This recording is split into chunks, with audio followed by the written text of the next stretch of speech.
We'll get everybody else in here in a minute or two. I know it's a little tricky tonight. Get a little groove on. That's the brothel tunes for this evening.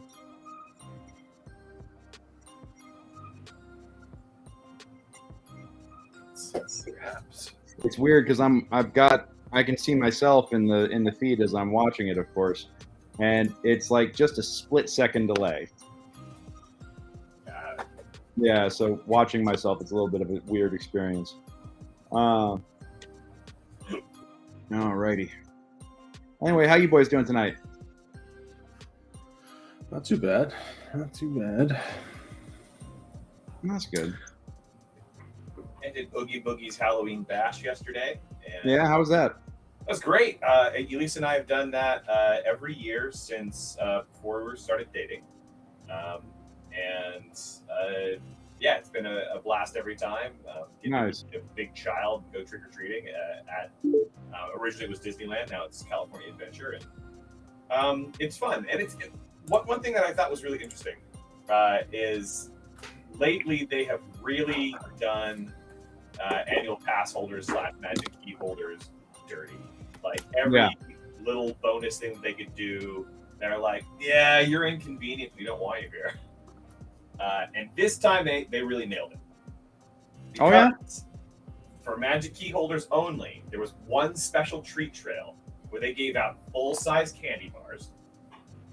Which, like, that already, when you're trick-or-treating, that's what makes you feel special, is getting the full-size candy bar from somebody. Yeah, right? And it ended in a photo opportunity where the photographer really sat and took their time with you and took a lot of shots and had you play around and gave you good direction. And so it felt special.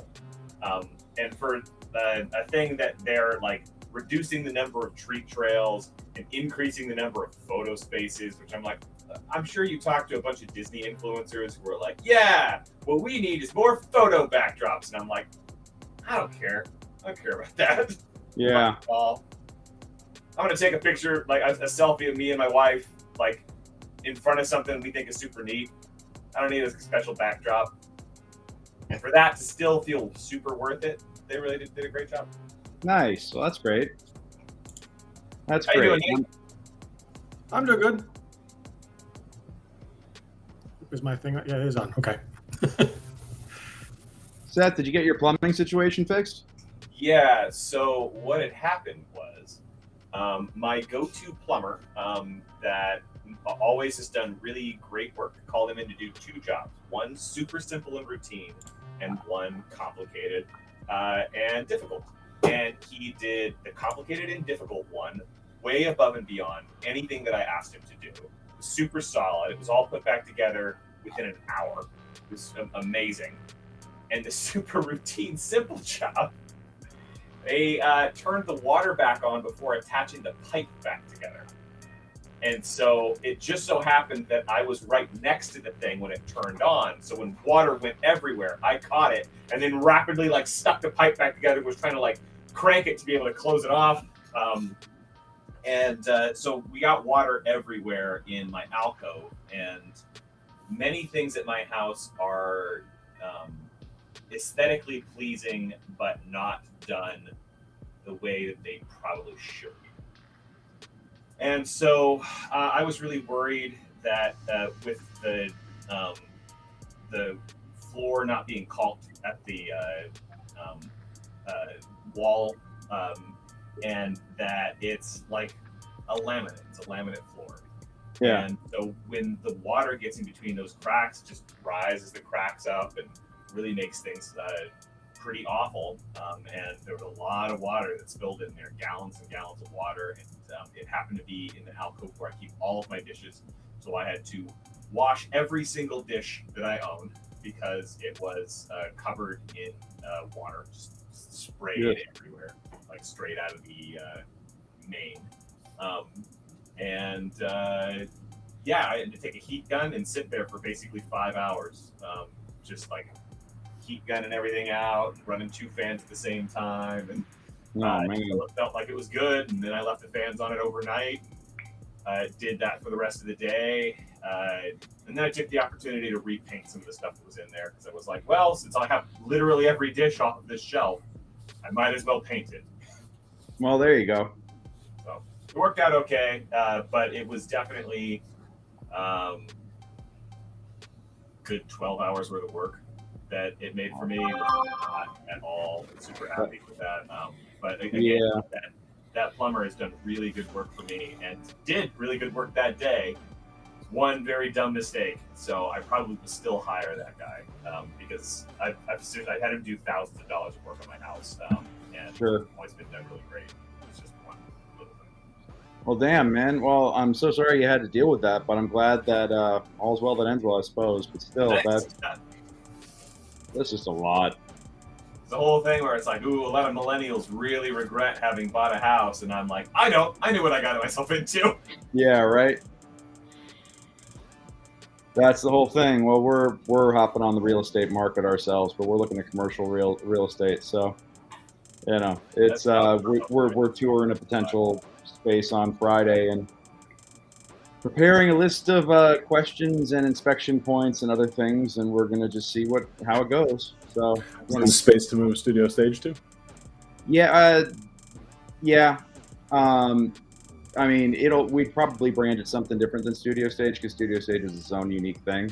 But we're looking at a couple of spaces right now, and there's one that we like, and we're going to go take a second look at it on Friday. And I'm working on putting all the paperwork together, trying to get a bank to be like, yeah, sure, we'll give you a shit ton of money. You know, we trust you. Yeah. So. Yeah, a little stressful, but we think that, you know, we've got a plan that'll work. So, you know, now we just have to convince everybody else that it'll work and it'll be great. Yeah. It's extra tough right now, too, with the interest rate being so high. Well, there's that, but at the same time, a lot of spaces are closing down. So we know that the market is contracting, and as a result, we know that there's demand. And if we can build loyalty, if we could take the opportunity within this period of high demand to build loyalty, then, you know, people will roll with us, we think. But we need to have, I mean, ideally, I want to be in and set up and running by March, April, so we could take advantage of like fringe surge and stuff like that, you know. Yeah. And we'll keep Studio Stage running until the lease runs out, and then we'll see what my landlords over there have to say, you know. But it'll be nice to be like, oh yeah, I own a building now, as opposed to having to deal with, well, this is a public forum, so I won't continue that sentence. Do you own all the instruments, or is that part of the lease? Oh, I own everything in Studio Stage that's not nailed down. And some stuff that is nailed down. And some stuff that is nailed down.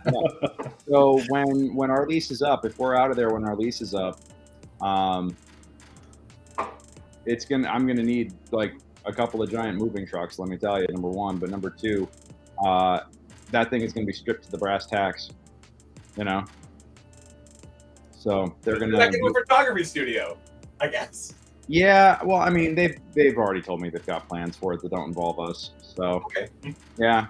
So, you know, but they're like, well, you know, let's see what happens in 2 years. It's a year and a half, it's 2 years away, you got plenty of time. And like, let's see what happens. Because, you know, if there's an opportunity here, we'd love to explore it. And I'm like, okay. You gotta love stuff like that. Hey, man, we're gonna totally mess with your livelihood, but she's like, don't worry, it's a couple years away. We'll see what happens. That's the whole thing. Is that, you know, let's wait until you're desperate and have nowhere to go. Right. Exactly.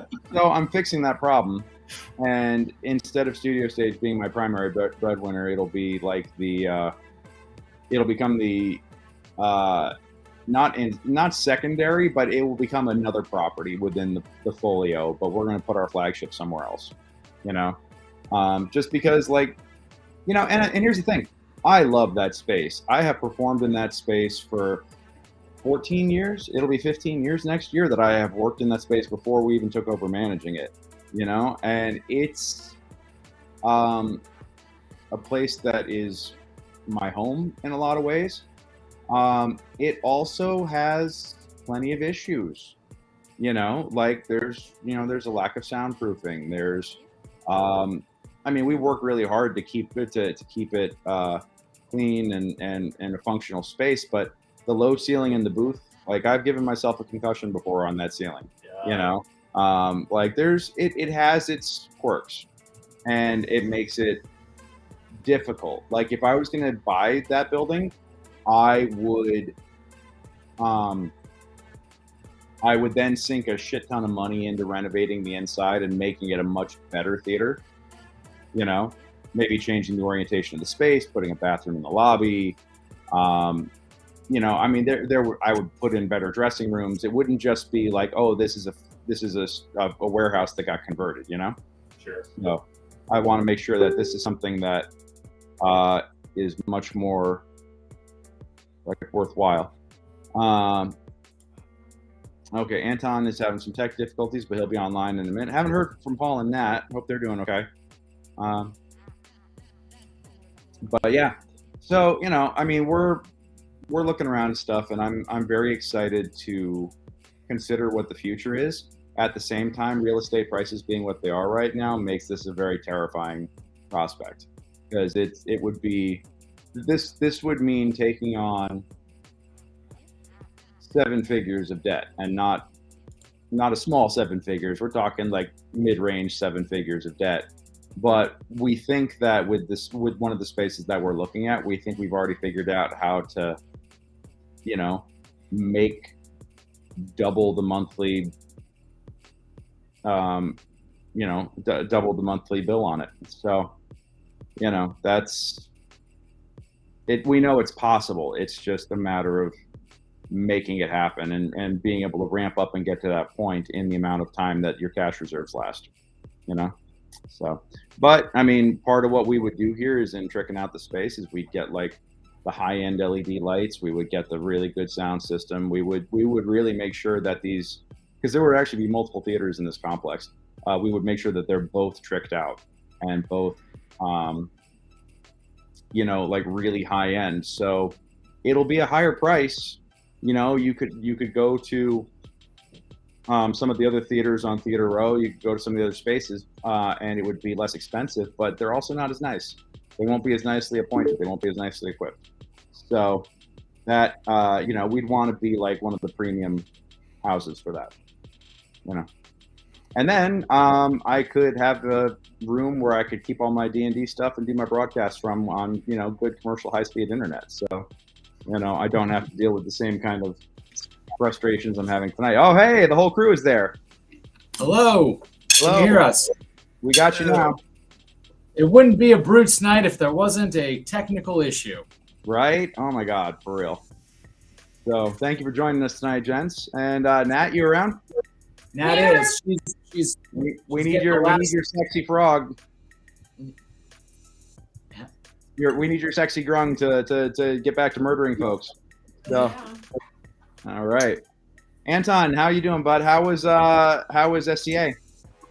Great Western War was awesome. Fighting was fun. Had a great time. Days and days and days of great fun. Awesome, man. You gotta love it. You gotta love it. And Paul, you were in New York last week, right? I was. It was for work. So it was work. Fair. But you work for a liquor company, so like, you know, you sell whiskey for a living. I mean, even a bad day at work can end with a good drink. Well, yes, but it was a lot of. I did drink some amazing stuff, including got to try some of the Louis XIII that I haven't had in a while, which holds up. It is beautiful, beautiful, beautiful cognac. But there's also a lot of PowerPoint presentations of what we're trying to do over the next few years and what not to do, and you know, PowerPoint presentations, and legal and media, and so those, you know, those were work. I hear you. How you been? Good. Was just telling the guys about some of the stuff we're working on in my day job stuff, but I think at this point it is almost 7:17. I think we can go on ahead and jump on in and get back to the murder and anarchy that we had going. So on that note, let's go on ahead and dive right in. So good evening, ladies and gentlemen, ladies and gentle thems. My name is DM Greg, and this is Secrets of the Barrowmaze for October 10th, 2022. So glad to have you here this evening. Thank you so much for joining us. I am a professional dungeon master with Mastermind Adventures. You can book me to run like this for you and your friends. You can do it online. You could do it in person. I'm taking in-person bookings in Los Angeles. I am also a big fan of the idea of being flown out to exotic places to play D&D. I've applied to be a dungeon master on a Dungeons & Dragons cruise happening next spring. So, fingers crossed that actually comes through. Nate, I know the feeling. Oh, my God. He's saying that it feels like 2018, and I'm like, yes, I completely agree. Yeah. What was it? Oh, I'll play D&D in a castle. Who wants to do that? I'm totally down. I would love to run games like that. But yes, you too can join this West March's MegaDungeon dungeon crawl. Let me find a more comfortable position to run from. There we go. This is a campaign where multiple parties are running in the same campaign world, and the actions of each party do have ripple effects on other groups. And at one point, I'm going to have this massive crossover event that I keep dreaming up, and it's going to be epic as hell. I'm also joined this evening by my assistant dungeon master, Miranda. She's she's already derelict on her duties. Okay, so much for that. She did not consent to being on camera. Tonight we've actually started playtesting some of the 1D&D playtest materials. Last week or actually 2 weeks ago was when we last played. Last week we were not able to get together for a session due to a number of conflicts that all popped up seemingly at the last second. But in our previous session, we tested out some of the new backgrounds and character generation with some level 1 adventurers, and we actually had some very interesting results. Folks, I think, really enjoyed the. Feel free to tell me if I'm wrong here, but we seem to generally like the creation process that they put forward in the first playtest packet. And tonight, we've upped everybody's level to 4, yes, mid-fight, and everybody is playing a little bit more of an amped-up character, and our expert characters are going to be testing out the new expert abilities in the expert playtest packet. So our rogue, our ranger, and our bard are all going to get to screw around with some new toys, and we're going to give that a shot. We're also going to try, we tried the grapple rules last session. That was pretty fun. I think tonight maybe we'll get to try with some of the new social stuff or some of the new search abilities. And I would love for us to do, oh my God. Well, I'm excited to try out handing out inspiration every time you roll a 1. And Seth, wasn't that something that you mentioned that you really enjoyed about a different game system? It sure was. The only thing that this doesn't have, that was something that I specifically complained about, is that it doesn't have monsters getting stuff when you roll a nat 20. It has inspiration, which I think is very fun. I think, maybe that could be like a legendary ability or something like that, like something that I wouldn't want every monster to be able to do that, but the big ones, I don't know. That's my thought. That might be a rule at my table. That might be a Barrowmaze only rule. Who knows? Are you allowed to use that inspiration on the one that you rolled, or are they separate entities? Separate. Both on the way that it actually is in the rules and the way that it is in the rules that I wish that it had. Because that one's not going to be like, hey, got a natural 20 on that thing. Well, guess what? Now I've got inspiration. You have to re-roll it or something. Super track. Yep. It's like, nice knowing you guys. Have fun storming the castle. Isn't that essentially what 3rd edition did? Like, hey, roll to confirm. And you're like, that sucks. Yeah, it did do that. But if you had a really well-built character, like the crit machine that I had in the Epic game that we always refer to, you could crit on a 12 or better, and it was not hard to do that. You were broken in so many ways. Oh God, yeah. But it was, and the Epic game was definitely broken, but it was also amazing, and I loved every second of it. So hopefully we get to play something similar amongst us with the whole squad at one point. So, I'm working on a new campaign, Greg. Oh yeah? Yes. All right. And if you thought the Epic game was bad, when you're ready, you let me know, and maybe we stream a few episodes. Everyone's level 40. Yep. Can you hear those watching at home? They using soft ones. If they're please go ahead and comment. I lost most of that. And what was that, Seth? Yeah. If you have some kind of horror story, those watching at home, about Oh, Soft yeah. 3rd or 3.5 edition, please let us know, because we all do. Some of us were the horror stories. I mean, yeah, Matt was the TPK. Yeah, we should. I love both Nick and Luke, but we never should have let them DM something like as complicated as that campaign. Yeah. Luke had a level 17 wizard, and the one thing he did as an NPC to help out one of the two parties that were in a conflict, direct combat with each other, straight up PvP, and he had everything from Cloud Kill to Finger of Death, and he cast Magic Missile. And we wonder why we lost, and also the fact that Nick let Matt have an artifact that gave him unlimited psionic points. So, yeah, Kind of turned me into a psionic god. Unfortunately, yeah, that was the campaign was won on that night. But you made up for it with the epic game. I mean, that was the one thing I do respect is how. Oh, here we go. Somebody. Yeah, Magic Missile is so good. Yeah, I know, right? It can't miss. You tell me. Right? You tell him, G. Dave. I appreciate that. So, anyhow, let's go ahead and get in with the introductions, and then we will get back. Concentration check. Oh, what was that, Anton? Every single missile is a new concentration check. This is true. Why he wasted them on the fighter, I will never know. Yeah. Anyhow, let's go ahead and get into the introductions. Like I said, I am DM Greg, but let's go ahead and get everybody else talking here and have them tell you about what they're playing and tell us tonight what you're playing and what you're looking forward to checking out about your character from the one D&D rules for tonight. And I will make sure to try to work it in. Start with Seth. Seth, welcome to the playtest game. Hello. My name is Seth Thygesen. Today I will be playing Joan Cola, a female brass dragonborn. I am an old talent manager. I'm 71, and I've traveled all around the world representing some of the best talent. And I'm looking to find new talent to represent here.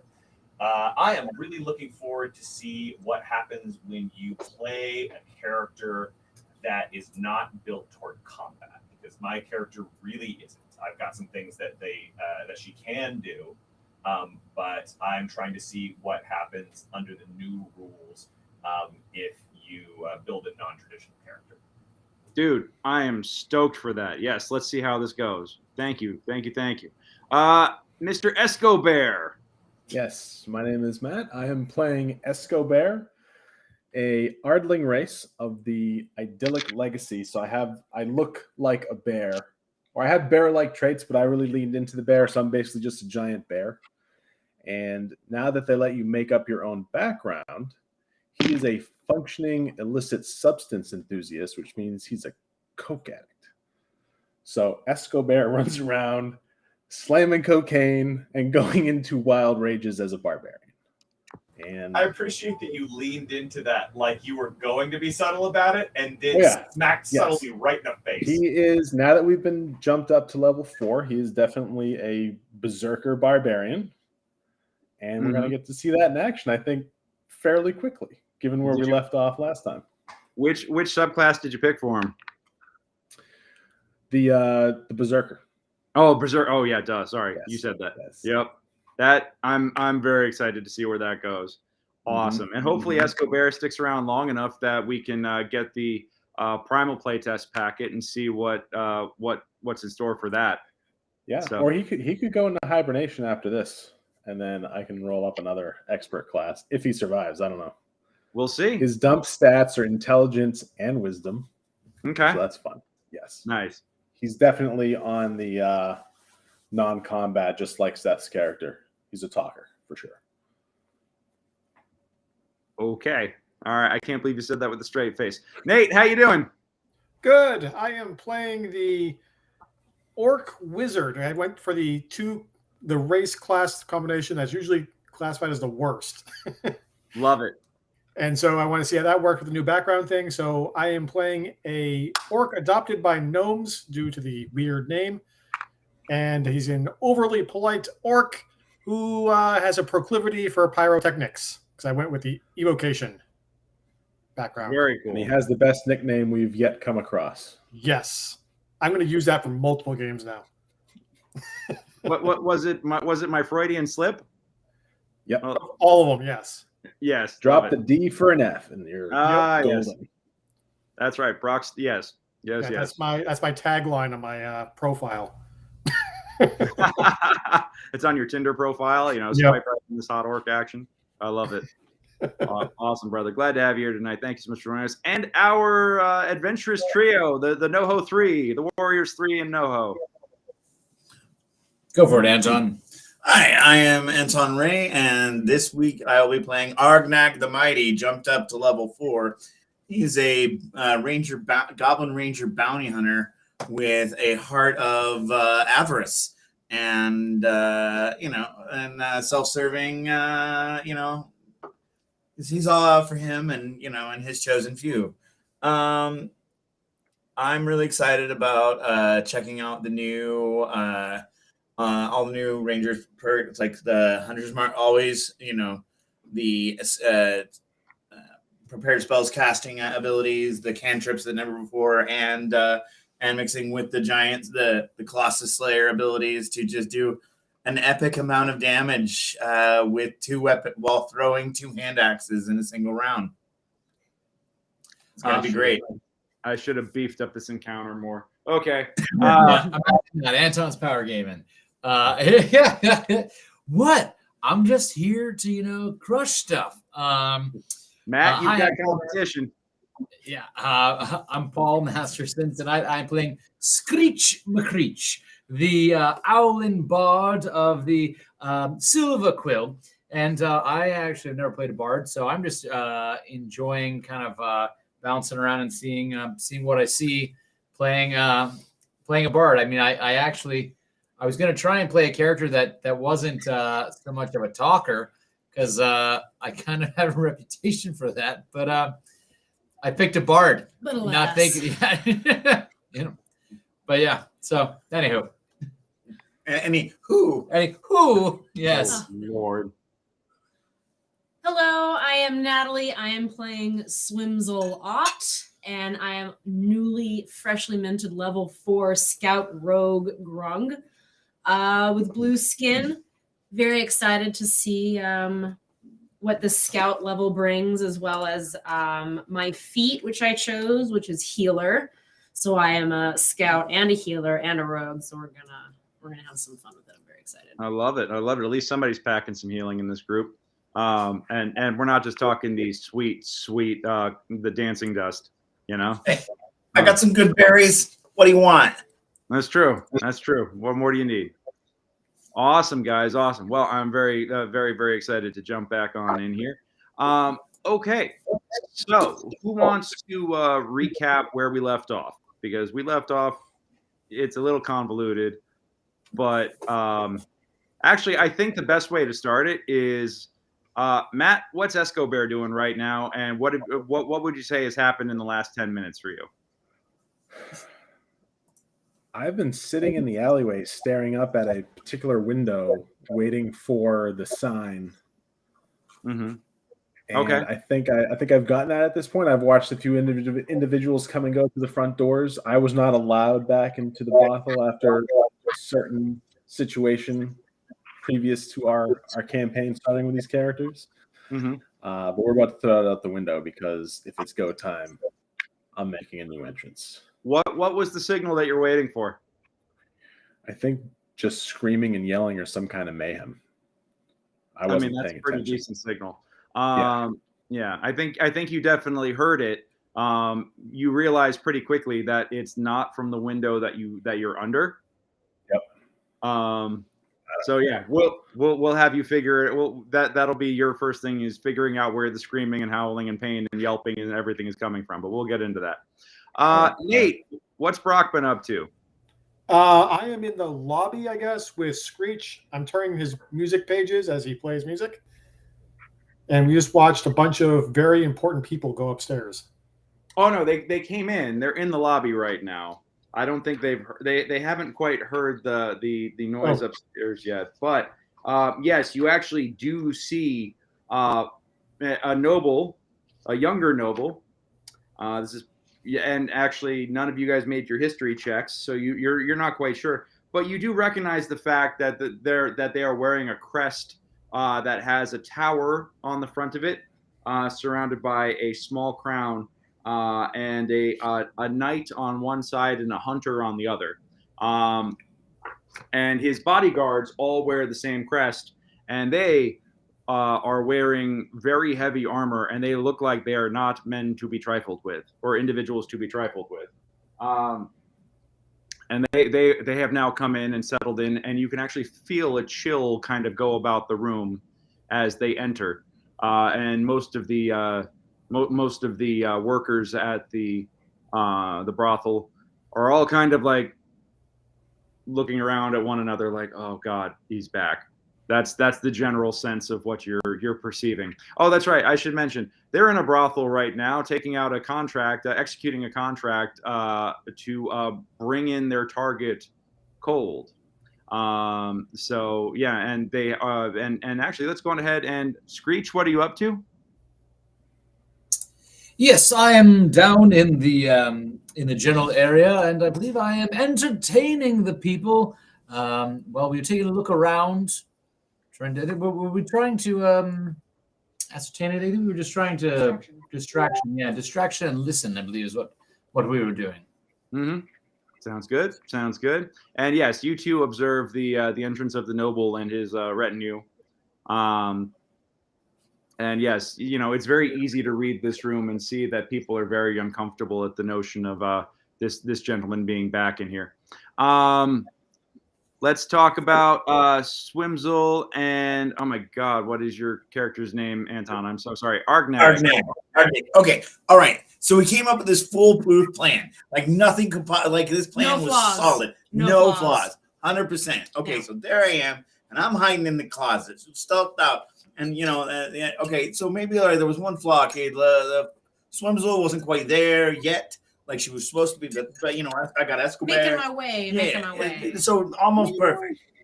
And so then we had Escobar outside. We got a distraction down in the thing. And then, everything was going perfect. And we were ready to jump out as soon as Swimzel came out. But then our Mark decided he was going to rough up the Joy Girl. And I mean, you got to have ethics in what you do. And, you got to source some information. If you just let them get roughed up like that, then they don't want to give you information more. So I had to come out of hiding a little early. Okay, so the plan was pretty good. Okay, but then, so we get out, and then, I hit him with an axe really hard. And that was great. And then Swimzel showing up. But then it turns out this guy is pretty badass. So I gave the signal, which is, oh, fuck, oh, shit. Escobar, come help. Mm-hmm. Right, because Escobar, you got to keep that simple, very, very simple. And and then Escobar didn't realize he was supposed to go in the back way, and now he's about to come in the front way, and everything's about to go to shit. We'll see. Yeah, I mean, we will see. That is true. And but before we get right in there with that, Joan, what are you doing? I'm just sitting out there watching the performance, trying to get myself a good opportunity to net some of this new talent. Awesome. I love it.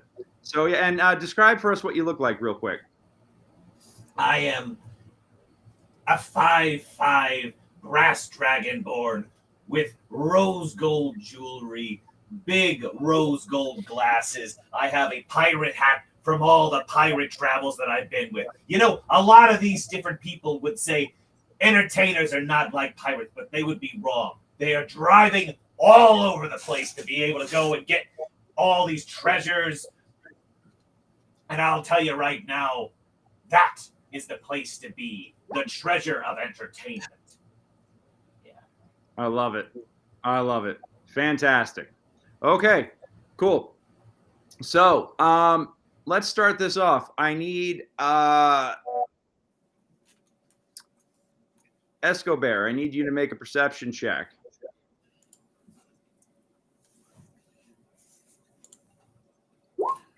15. 15. Okay. Pretty decent. Yeah. You do realize that you were under one window, but it's about 3 windows over that you actually see the wall actually kind of vibrate out as it looks like somebody just bounced off of it. And you start hearing the oh shit, oh fuck, oh fuck. Oh my God, Escobar, get up here and help. Okay. At this point, I want what do you want to do? I want to enter the complex. Which way are you going? I'm going to kick open the front doors to the brothel, roll inside, and scream, "Party Bear is in the house!" And I'm going to pull out one thing of cocaine. I'm going to toss it up in the air. I'm going to baseball bat it with my great axe, just so it makes it rain cocaine. Okay. Okay. And then, do I see the fancy-looking guy with the guards? Yes. Okay, I'm going to toss him his own bag of cocaine. And then, now there's a second floor, right? There's like stairs going up? Yes. Okay, so I want to make eye contact with Screech. Okay. You see me, Screech? Well, we're gonna say that you get in. Yeah. We're gonna because we've got we're I got a trying bonus action there, Greg. It's a good one. I got a good bonus action. That's an awful lot for a round, but okay. I made a promise to Screech. I got to fulfill it. Okay. I look you in the eyes, and I sprout gigantic glowing wings, and I fly up to the second floor. Ardling train. Screech loves it. Okay, that's an awful lot. All right. We're gonna, you know what? I'm gonna say that just on sheer surprise alone, you kick the door open, you yell, all these guys draw their weapons. Let's roll initiative. And I'm gonna let you take your action because that's a move, that's an object interaction, and I will say that drawing the coke is your bonus action. Okay. Okay. We'll break it up into second, and then everybody else, give me fresh initiative checks here. Mine is 16. Did mine come out? Oh, and Escobar, because you are on a cocaine fueled bender, I'm going to give you advantage on your initiative. You're going to get disadvantage on your wisdom and intelligence saves. Okay. Excellent. That'll go good with my -1 modifier. Saves. Okay. So I'm going to do that for you. All right. Because I think that's if you're going to be chemically altered here, we may as well like lean into it. My face is white. Yeah. Thank you. And also, do me a favor. Make me an intimidation check with advantage. Just like in general. All right. Here we go.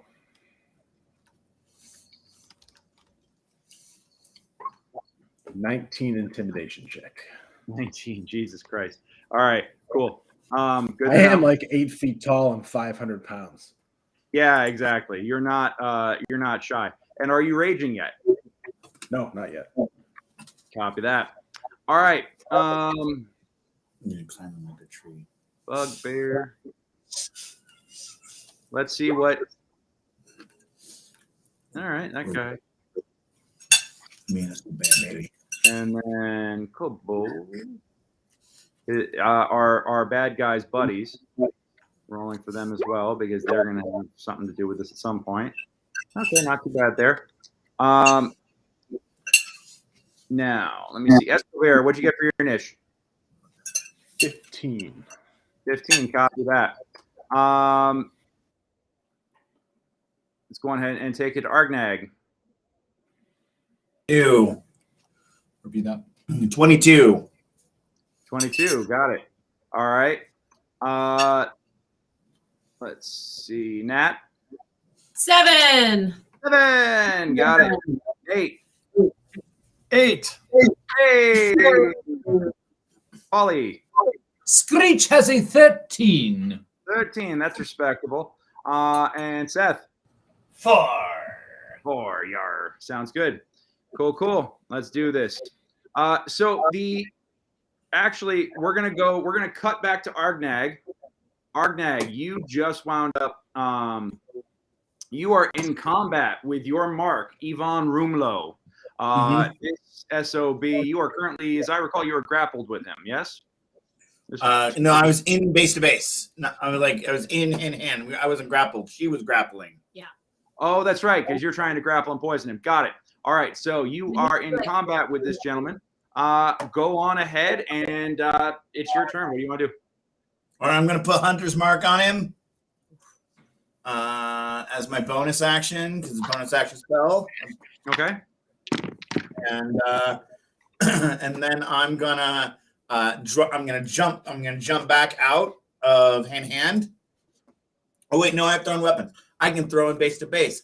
I don't have to worry about that. So I'm gonna draw out 2 hand axes, and I'm gonna hit him 1, 2. And he's naked. He's half naked. Oh, that's right. He doesn't have armor on right now. No, he's half naked. He got no armor. I'm just saying, Yeah. To know how much you want to fuck him up. So since this is West Marshes, what's his AC here? His AC is going to be it's going to be plus Dex, so his AC is a 13. All right, so I'm gonna go with Sharpshooter on this. Okay. So I'm gonna go -5 to hit, +10 to damage on my axes. Does Sharpshooter still work like that? I thought they changed it. Can you double check that? Sure. Let me see. Would that be in the thing you sent? Never mind. Let me double check. Oh, here you go. So Sharpshooter 4th level feat. This is the new version. Proficient with any martial weapon. You can make shots other finds impossible, granting you the following benefits. Your dex increases by 1 to a maximum of 20. Your ranged attacks with weapons ignore half and 3/4 cover. You being within 5 feet of an enemy does not impose disadvantage on your ranged attack rolls, and attacking at long range does not impose disadvantage, but no more -5 +10. Okay, So, great. So yeah. so I can throw him in hand to hand, and I ignore the cover of my friend being also in hand to hand. Correct. So okay, great. Right. So I'm just gonna do that. So I'm gonna chuck my 2 axes. Okay. And now I have 1 more dexterity than this, so I have +1 to this roll. Okay. So hand axe, first one.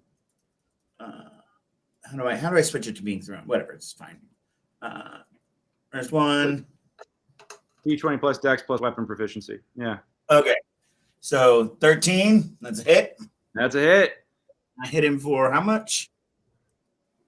Okay. Well, you got what is Colossus? Does Colossus Slayer only work on large and bigger? Yes. It just ignore that one. Copy. So you get 6 points right out the gate. Right, and +2 for being the small person, the fury of the small from being a goblin, and I'm gonna roll what was that D6 roll? Roll another one because I get to re-roll the first.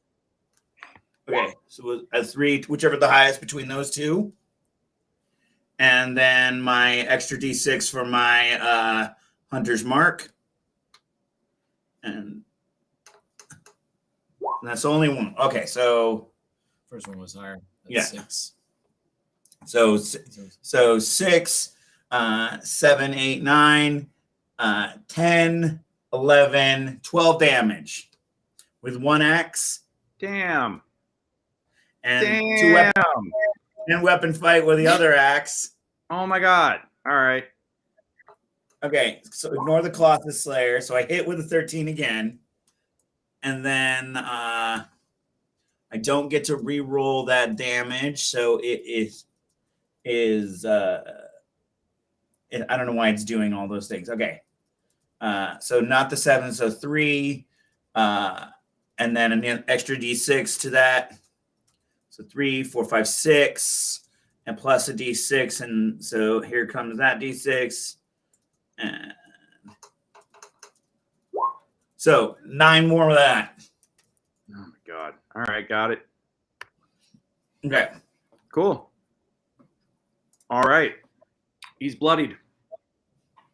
You have with a sickening thunk thunk, you sink the axes into his chest, his bare chest, narrowly missing the arms of your ally. And he grunts and howls in pain as you carve into his flesh with force with these axes. And now his eyes gleam with a raging fire of just wanting to destroy you. That's right, Longshanks. You may be twice as tall, but I'm twice as long. Heyo. And he can prove it too. All right. So back downstairs. Oh, you know what? I need a pencil. Hold on 1 second. I'm gonna be right back. Can't believe I forgot this. Aha.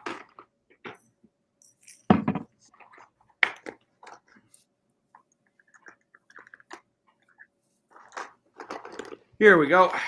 Back in person. Let's see. The guards now have to make wisdom saves against intimidation. Oh, shit. And as you intimidate, nope. Hey, Nope. hey, Greg. Yeah. That Colossus Slayer just means if they are below max hit points. Giant Slayer is the bigger one, so he takes an extra D8. Mm-hmm. 4. Your tenacity can wear down most. Son of a bitch. Okay. Cool. So he takes an additional 4 that he only gets to do once per turn. Got it. Okay. All right. Gnarly. Fucking mighty. Look at the axes on this guy. Yeah, right. Yeah. Jesus. I gotta I'll have to tell you guys about one of my new opportunities that I'm doing with this very soon and how I'm suddenly wanting to re-roll. Okay. So the guards are all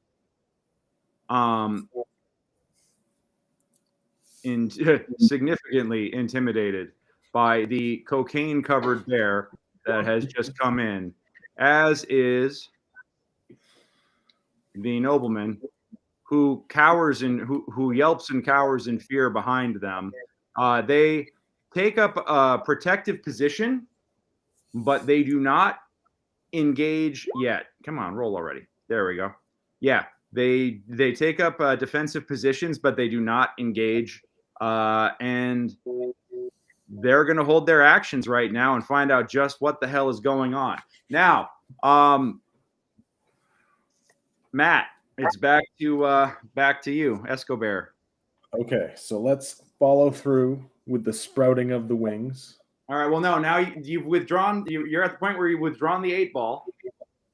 Yep. And you wanna crack it into the crowd. Yeah, let's baseball swing that bad boy and get this party started downstairs. You know what? I'm gonna say that you're so practiced at this. I'm not even gonna make you do an attack roll. So go on ahead. I'm just gonna make con saves on everybody. Everybody in the room, make a con save for me, please. Wait. Even Not the people upstairs, but everybody in the room currently. I think the old manager. She's like.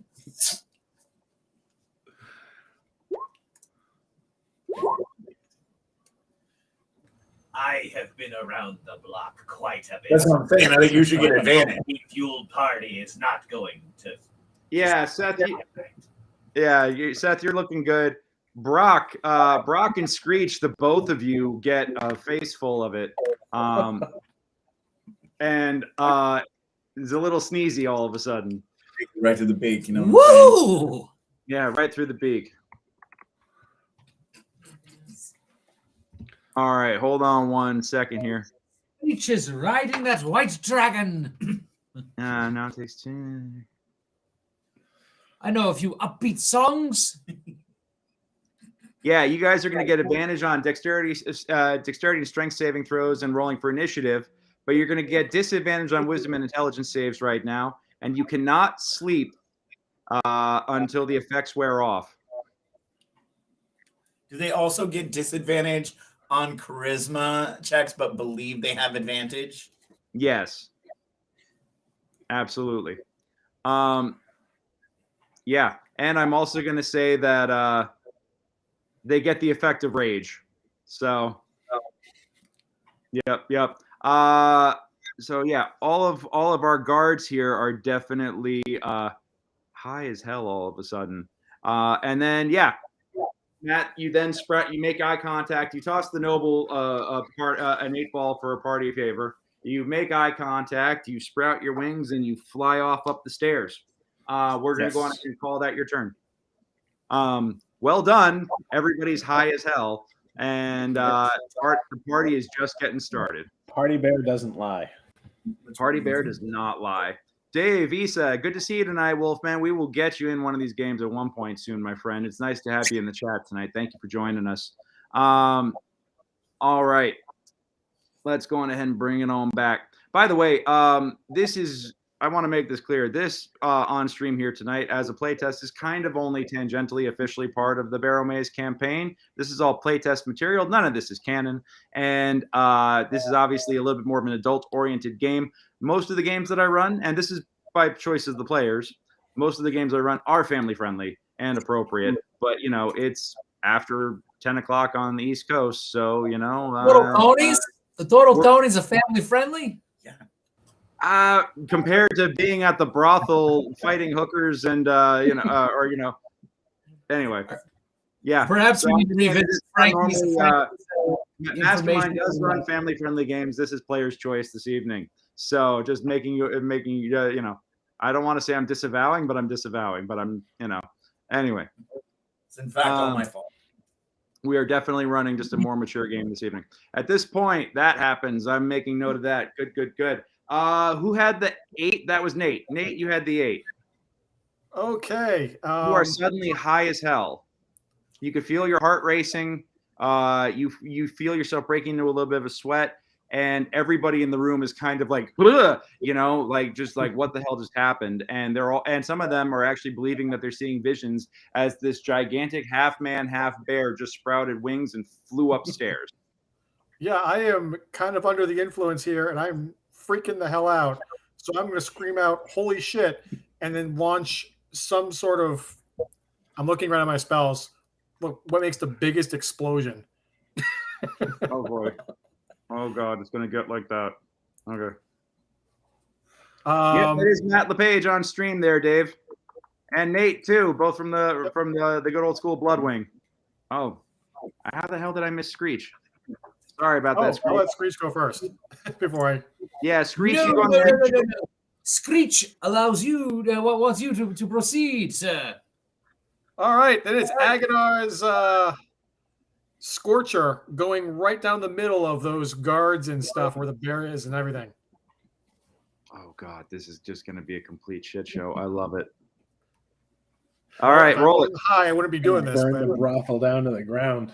Yep. Yeah.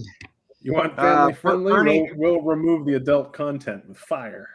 Yeah, Bernie is going to be mad as hell. Once again, this is a non-canon game, so Yeah, that's 30 feet of flame, 3d8 damage for everyone in the line.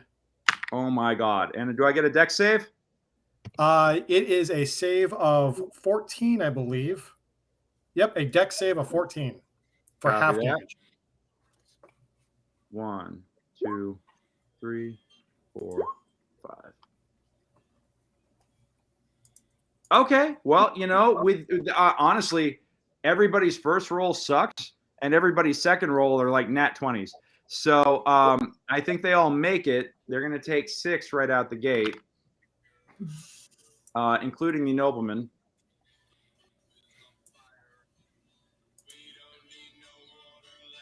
Oh Lord! Hey, no, don't not on Twitch. I don't want to get the feed suspended here. Yeah. We're using I don't have you'd think in the 2 weeks I had to prep this that I would have had a chance to put a map together, unfortunately, but we don't have a map for this, but we are using a mix of Roll20 and D&D Beyond to run this, and also because we're using playtest materials, some folks just have handwritten character sheets to test out the new stuff. So Yeah, but yes, that is the trademark. Whoop! That is roll 20.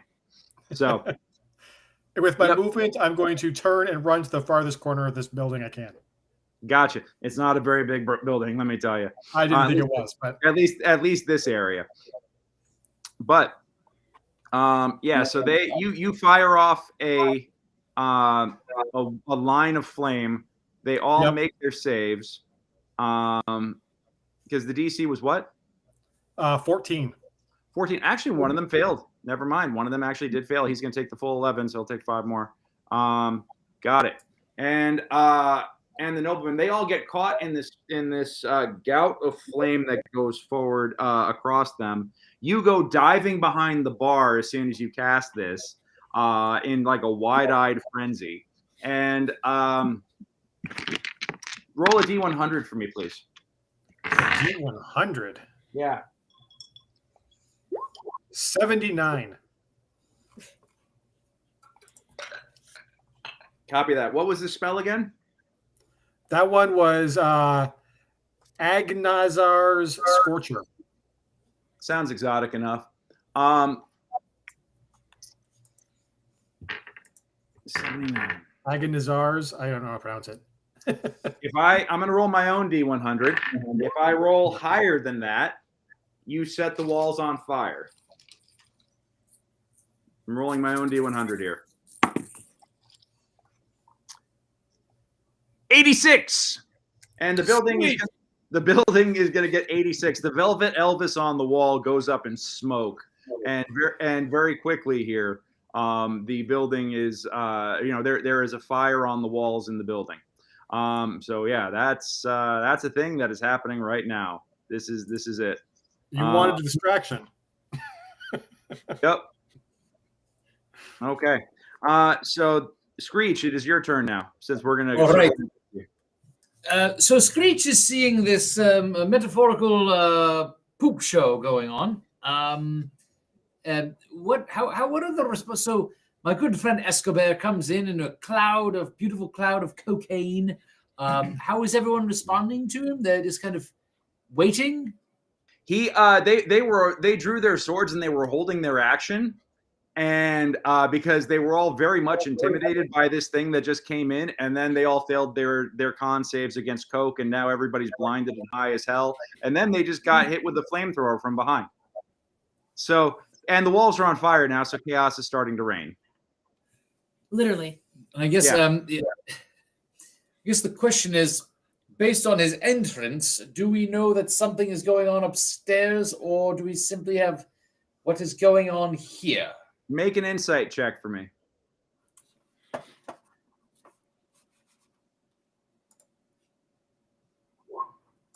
Yeah, all you know of is that the party is down here, baby. All right. I am going to pop up into the rafters for some well-placed safety. I'm assuming there's something off the ground that I can perch on.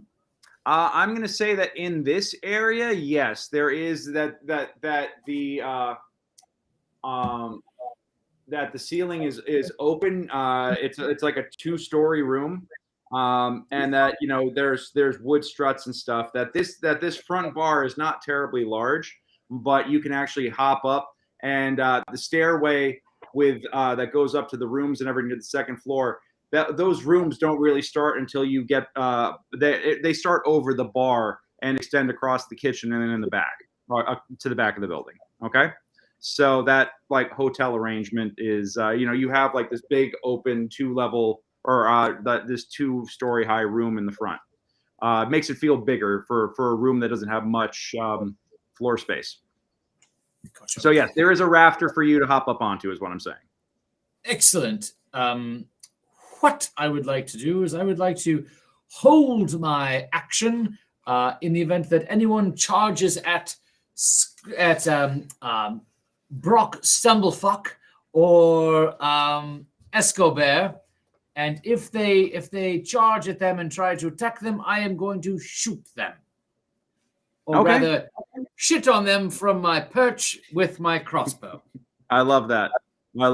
Oh, Dave, just so you know, we're broadcasting to Facebook, but we're actually broadcasting to multiple platforms from a whole different web center. So, if you want to jump in the campaign some point, we'll send you an invite into our we'll get you in here. Don't worry about it. You don't have to worry about going live on Facebook.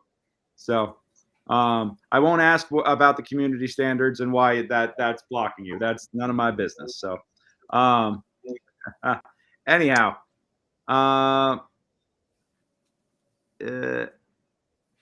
oh, you're playing vampire and you had a bar fight. I love it. Okay, cool. We've got a bunch of stuff going on in the chat here, folks. So yeah, if you're joining the stream tonight, go on ahead and hop in on the chat as well. Let us know where you're watching from and who you are and what you're doing. And sometimes you run into old friends and sometimes you make new ones. So this is pretty dope.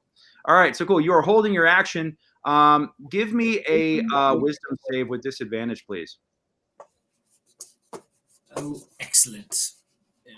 Come on. There's there. There we go. Let's see. That's yeah. Why is it not doing it? I'll just roll it twice. A 7. You see that guy down there? He just made a move, and you're just like, nope, and your action goes off immediately. Excellent. Some guy twitched in a way that you didn't like. Go on ahead and roll an attack.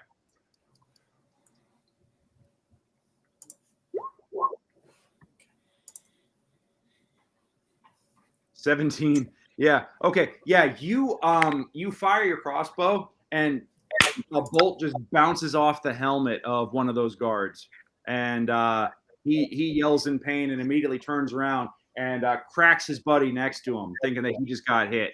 And now it's a full on battle going on in here, but it's kind of every person for themselves. So that is that. Excellent. Yeah. Nat, you are up. Did that pierce their armor?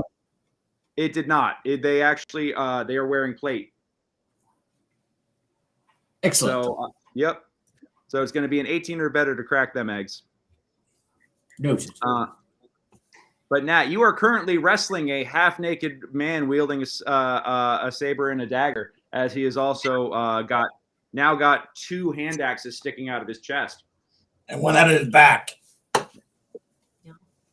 Oh, that's right. There's one in the back too. Did we give up our weapons at the front door? No, right? No. Okay, I'm confusing the yesterday's. Yep. Okay. Sorry, I was playing D&D yesterday and had to remember what was real for this game and what was real for the other game. So I still had my weapon. Great. You play in another campaign? It was a one shot. It was a one shot. It was a thing, Greg. It meant a lot. Yeah, it meant nothing. I would like to utilize my my rapier since I'm in combat with him and just try to stab him in the face if I can. All right. Go on ahead and give me an attack roll with advantage.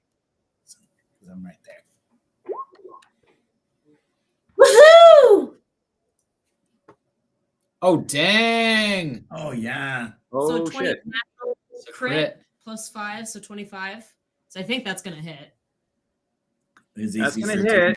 All right, so you can deal 8 plus, you're going to do 11 points of damage plus your sneak, plus 4. It's So not a that's sneak attack. No, so- it's first attack. Yeah, it is. It counts as sneaking out. Oh, awesome. I'm flanking him. 15 plus Oh. your sneak attack. So that'll be a 6 and a 5. That's another 11. 15 and 11. 26 points of damage. Holy shit. Woo! Okay. Ribbit rip, Yeah, baby. using it. This is Ribbit why I and rip. guarantee- This is why I guarantee her a full share. Yeah. Yeah. Ribbit and rip it. All right.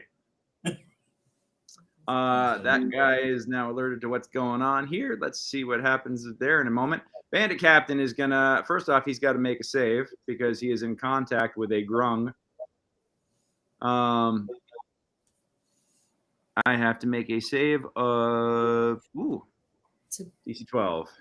Yeah. All right. He manages to shake off the poison this round. And is going to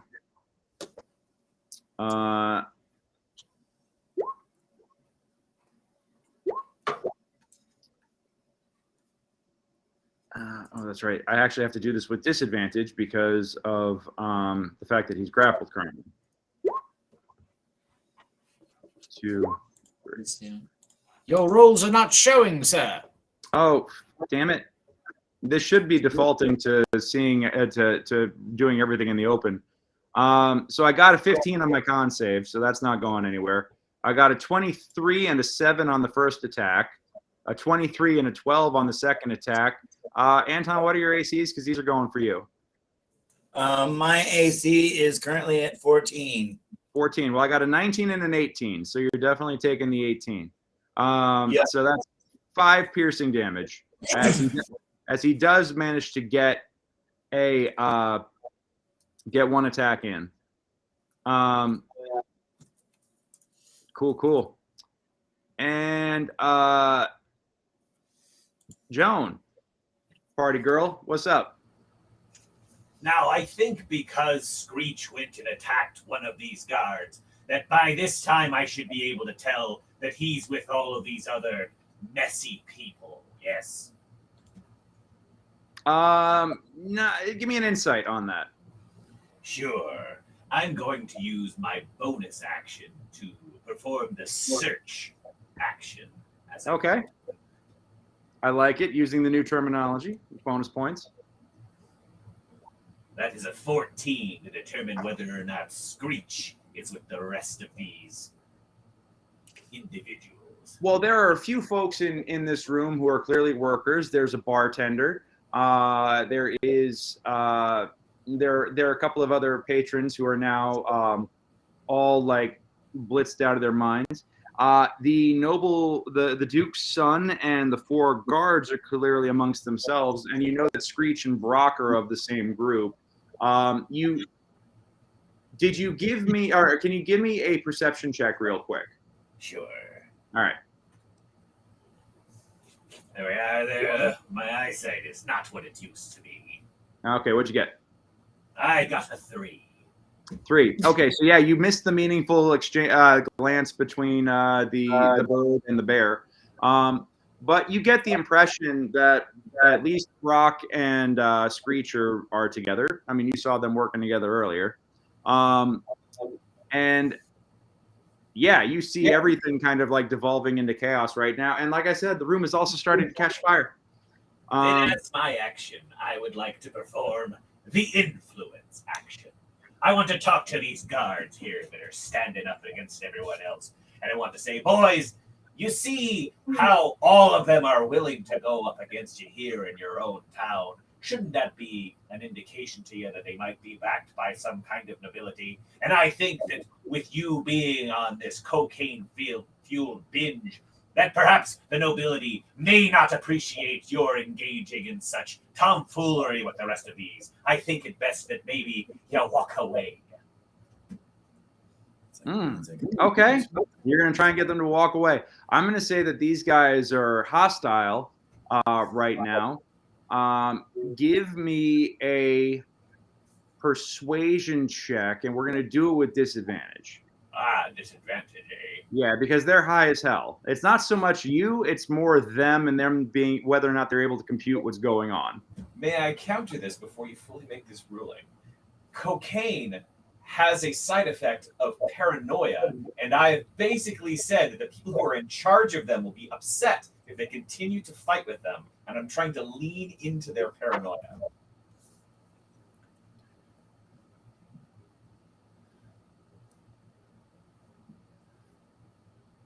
Yeah. Yeah, fuck it, why not? It's a fantasy. Here goes my persuasion. Yep. Persuasion against DM. 26.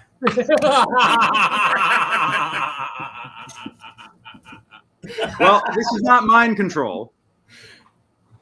Aye, but according to the rules, a difficult check for this particular thing against a hostile creature is a DC of 20, which is why I decided to try it. This is not mind control though. So they are while they are not going to just leave, they are not going to attack right now. And as a matter of fact, the Duke's son. What the hell is a Duke's son in terms of ranking? The Duke heir apparent? No, he would be a lord. He would be a lord or possibly a viscount, some kind of high-ranking. A marquis or an earl. Yeah. So like a viscount. The marquis would be. Marquis specifically are in charge of armies on borderlands.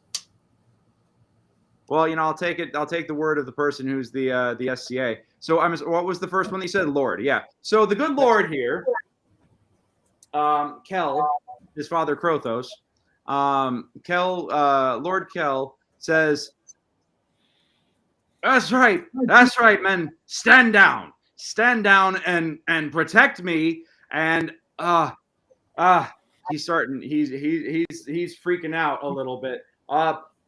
Get me the hide of that. Get me the hide of that bear, or at least get me the name of his dealer. Don't forget, he's got a nice little 8-ball sitting there too. Oh, that's right. You did toss him the 8-ball. I looked at him and I gave him the 8-ball. That's true. He's all kinds of. I'm the fairy bear father.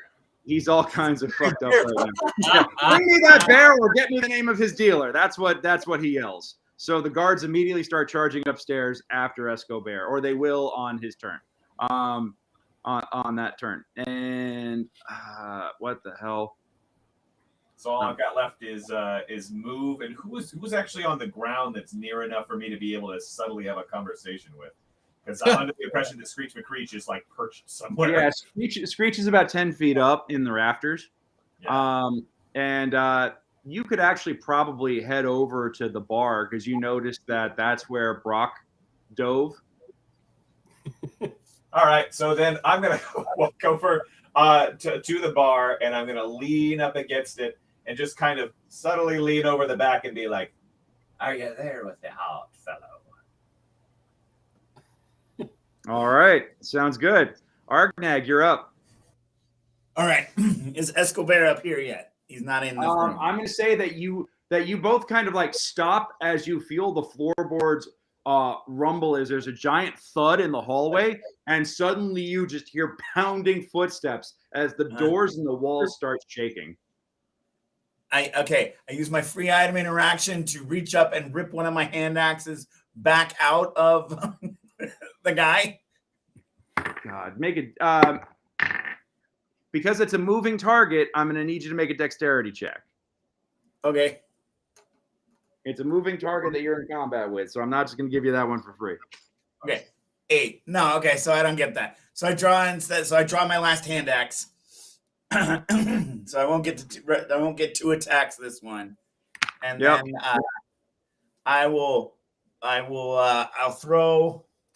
I'll do a thrown hand axe at him while yelling, "Escobar!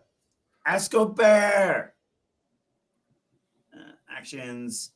Hand axe. Oh no. Okay. Whatever that is, I like the sound of it. I whiff. I'm going to use my inspiration to reroll that. Okay.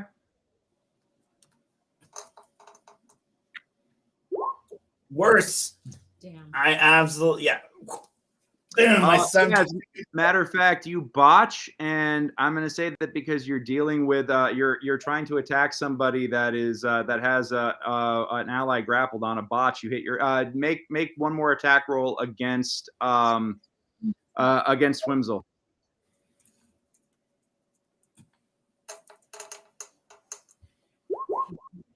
Oof. Go for the head. They do that in this place on the regular. Hey-o. Swimsel, are you at full health?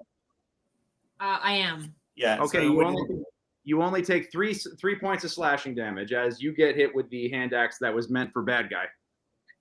Damn it. Yeah. clear my line of fire. I'm 3 feet tall. All right. That's it for Argnag here.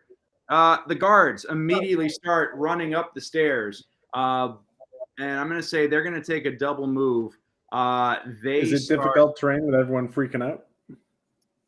Well, I'm going to say that they still can't reach you because you're just faster than them, and they're a little disoriented. So I will say that they get a full round of movement. They basically come running up to the top of the stairs, and but you're down the hallway further than them, and they do not have ranged attacks.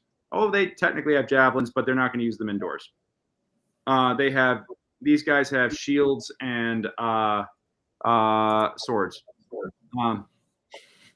So, pardon me. Sorry, I got my own nose problems here. So that's going to be it for them. We'll get them in the fight here in just a moment, but I want something else to happen first. And where did my... Oh, perfect.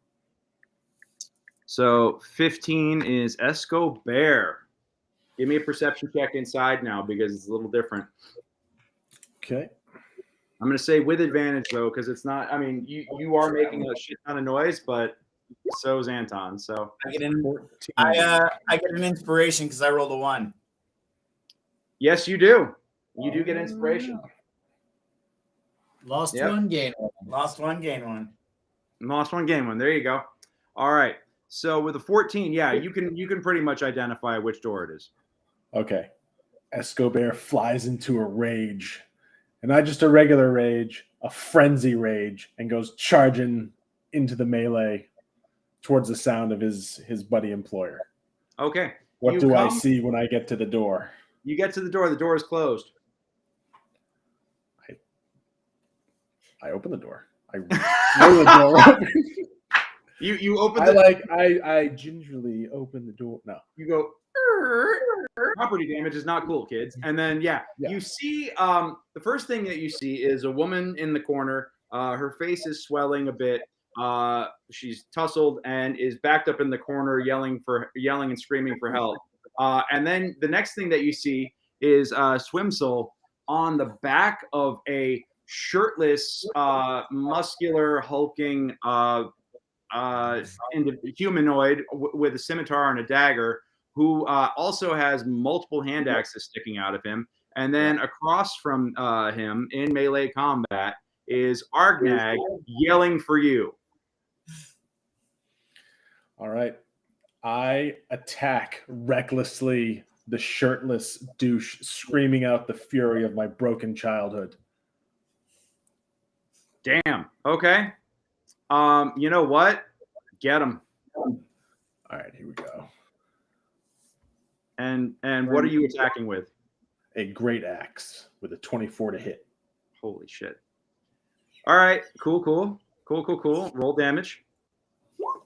11 slashing damage. Does that include your strength damage? It does not. That'll be a 13 total. 13 points of damage. Okay. How do you want to do this? Not to steal from Mr. Mercer, but tonight I want to hear how the cocaine bear kills a man. Okay.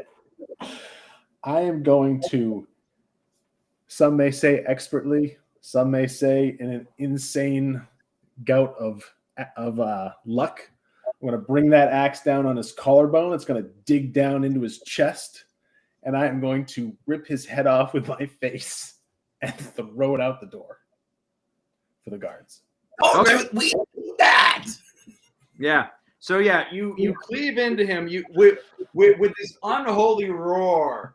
You first off, you daintily open the door. You diplomatically assess the situation. You see your target. Your eyes go red. Your snout flares, and just the cocaine in your fur goes into the little like sensors in your nose.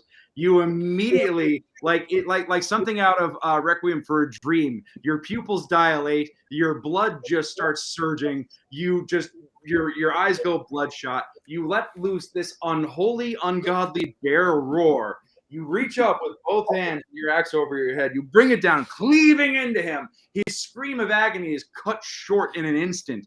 And then, as you see a gout of blood just eject from him all over Swimsoul, I might add, who is I gotta help my friends stay hydrated. left holding this guy's torso together. You then reach down with your giant bear maw and rip off his head violently, shaking it about and finally spitting it off towards the door. It sails through the open door, hits the wall outside with a wet thwack, and then splats onto the ground with brain and gore splattering everywhere. Family-friendly show, right? Yes. Last time I described a kill like that, the kids were like, "Oh my God, how do I learn how to do that? How do I learn how to talk like you?" I thought it was the greatest compliment I'd ever gotten. Yes. Yeah. So, the target is dead. And folks on Facebook are now backing me slowly. Yeah. So, yep. Nice of you to join in tonight, Graydon. Thank you for being here. You see, Graydon. Yeah. All right. So, yeah, the target is dead. Escobar, I need you to make a wisdom save with disadvantage. The best kind. 6. Copy that. I'll let you know what happens next. All right. That is it for all of Escobar's actions. Let's go on ahead and bring it down to Screech. Yes. Screech McCreech in the bleachers, as it were. So no one seems to be doing it. So the Dookie's boy is just saying, "Go and get that bear or his hide or his dealer." Is anyone friends? I'm sorry, what was that? Is anyone approaching any of my friends? Make a wisdom save. It's with disadvantage, right? Because I'm high. Yep.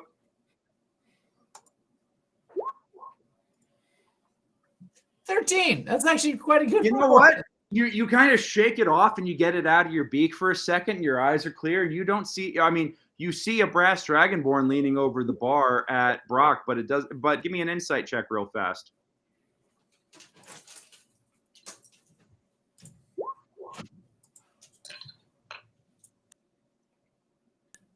What'd you get?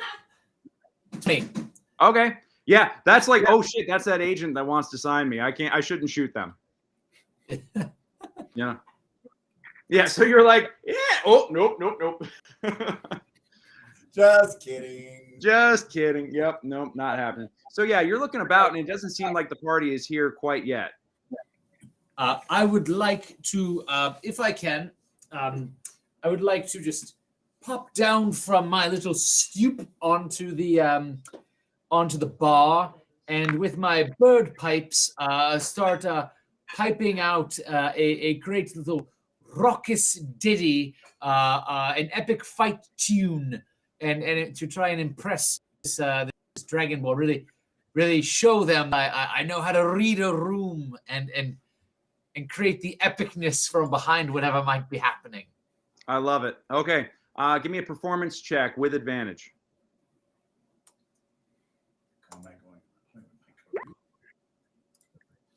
27. Oh shit. All right, 27. That sounds great. Yeah, you immediately well, tell me what it sounds like. It sounds like the equivalent of the if bird pipes could do kind of the electronica the screen just went out. Can you see me? We got you. Yeah. Oh, gotcha. So it's just the computer screen that went out. So you can see me, but I cannot see you. Oh no. It sounds like the equivalent of what is it, like the there we are, like 7 Steps to Hell of the epic bass and thumping of one would expect almost like a war march, and yes, just a thrilling display with somehow being able to get those high notes and those bass notes just with a 27, absolutely. Yep. Yep. And yeah, everybody. What you start doing just starts adding to the frenzy in the place, and it's also loud enough that it can be heard upstairs. Love it. All right. So that's going to be that. Let's go ahead and Brock. Brock, you've got a Dragonborn leaning over you at the bar. Yeah, so I'm going. Hold on, I'm going to roll a d10. Okay, I'm going to scream, "Holy shit, scary pirate lady," and cower in the corner. Okay. Also, I should note that at this point, the bar is starting to fill with smoke. Yeah, so I'm going to crouch down further. Okay. Cool. So yeah, you crouch down. Do you want to do anything else? Move away. If the bar's there, I try to get like away from everyone there. Okay, so you're gonna crawl. You're gonna crawl along the floor of the bar to the far end, like which is the exit of it, the opening. Yeah. Perfect. Got it. And do you want to duck towards the kitchen, or do you want to go down the hallway that leads to the back to the bathrooms and the back door? Oh, there's a kitchen. Yeah. No, I'll stay in this room for right now. But Okay. now that I know it's there, that's my next stop. Do you want to ready any actions? I have reactions I could use if anything comes at me. So no, I'm good. Copy that. Sounds good. At this point, the front door, kablam, kicks open. Matter of fact, it gets knocked off its hinges, and a gigantic bugbear wielding a morning star it comes in, and he starts yelling. He starts yelling and screaming immediately, calling out to his to one of his allies. Ivan! Ivan! He cries as he looks around and sees. Well, let's see who he sees first here. I'm going to say that with that, first thing he's going to see is the gigantic bird person who's rocking out while covered in cocaine. Where's Ivan?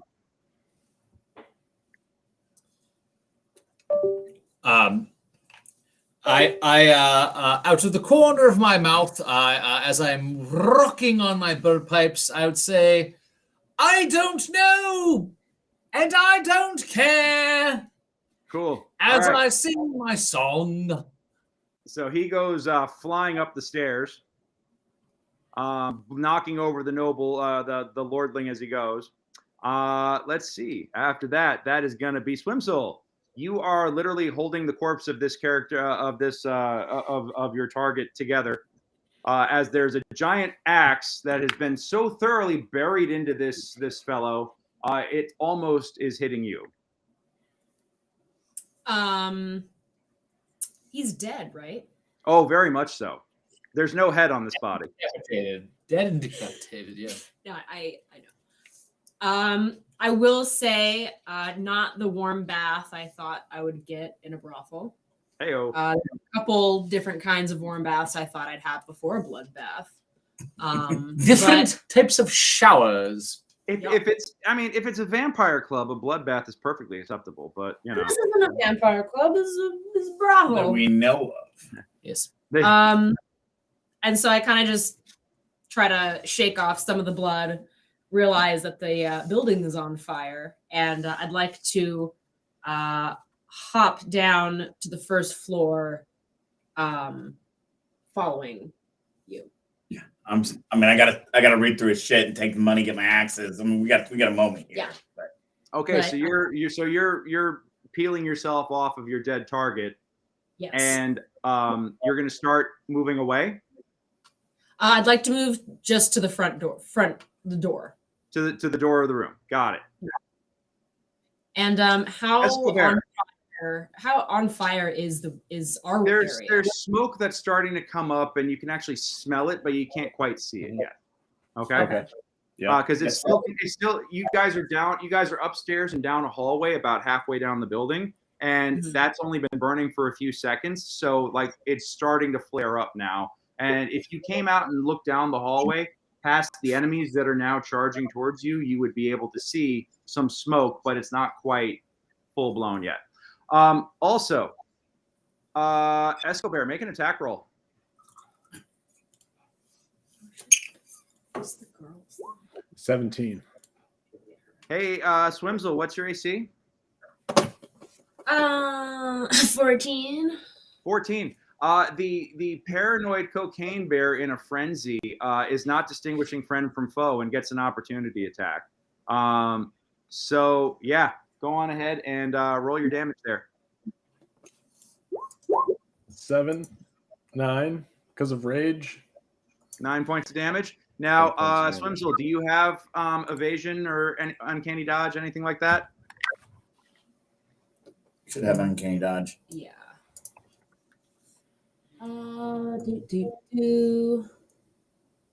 Skirmish. No, you get it at 5th. Oh, okay. No, not yet.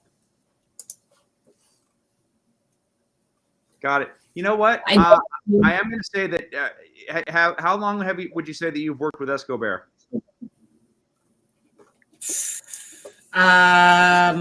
Probably since before he heavily got into cocaine. Got it. All right. So it's been a while. I just remember when he had fun at the clubs, and now it's like Now he's just got mountains of it. Got it. yeah. Okay, this is the first time that you've seen him in a full-on paranoid frenzy, and yeah, this is some brand new behavior for him. Then, Scary. So this is completely unexpected the way this plays out. So yeah, you take 9 points of slashing, which on a level 4 is going to hurt, but it's not going to kill you in one shot. So okay. Now that you've taken that, does that change your action or anything else you want to do? Is there anything else that you want to do at this point? I would like to. I'd like to try to get through to him in some way. But for now, I think I will just try to yell at him and try to get through to him and tell him that it's friendlies. It's friendlies.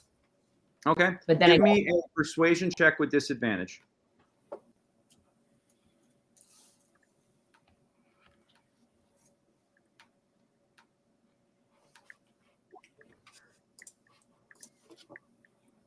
I don't know what that means. So 4.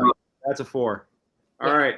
So yeah, you basically get hit and start yelping and screaming, and all he does clearly is just lock onto you. Great. Okay. Yep. You got a problem.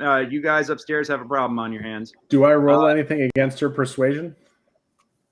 No, because you are. Sounds like he wants to kill me. I'm not. I do not want to kill you. I promise. I'm just trying to make sure there's consequences for fucking. No, everything. I'm talking about. Even Escobar. I think Escobar is saying like, "Hey, I've been doing this. I've been doing this for a while. I'm not new at this. Yeah. Maybe it's the oopsie once. Oh, don't hit that. Don't hit my friend." All right. Come now. Also scampering into the room through the front door is a kobold. Coming in and yelling, going, run, wait up! My legs aren't as long. You stupid son of a. And he comes in, assesses the situation, and starts. I'm gonna punch his little. I'm gonna actually hold on a second. Yeah, screw it.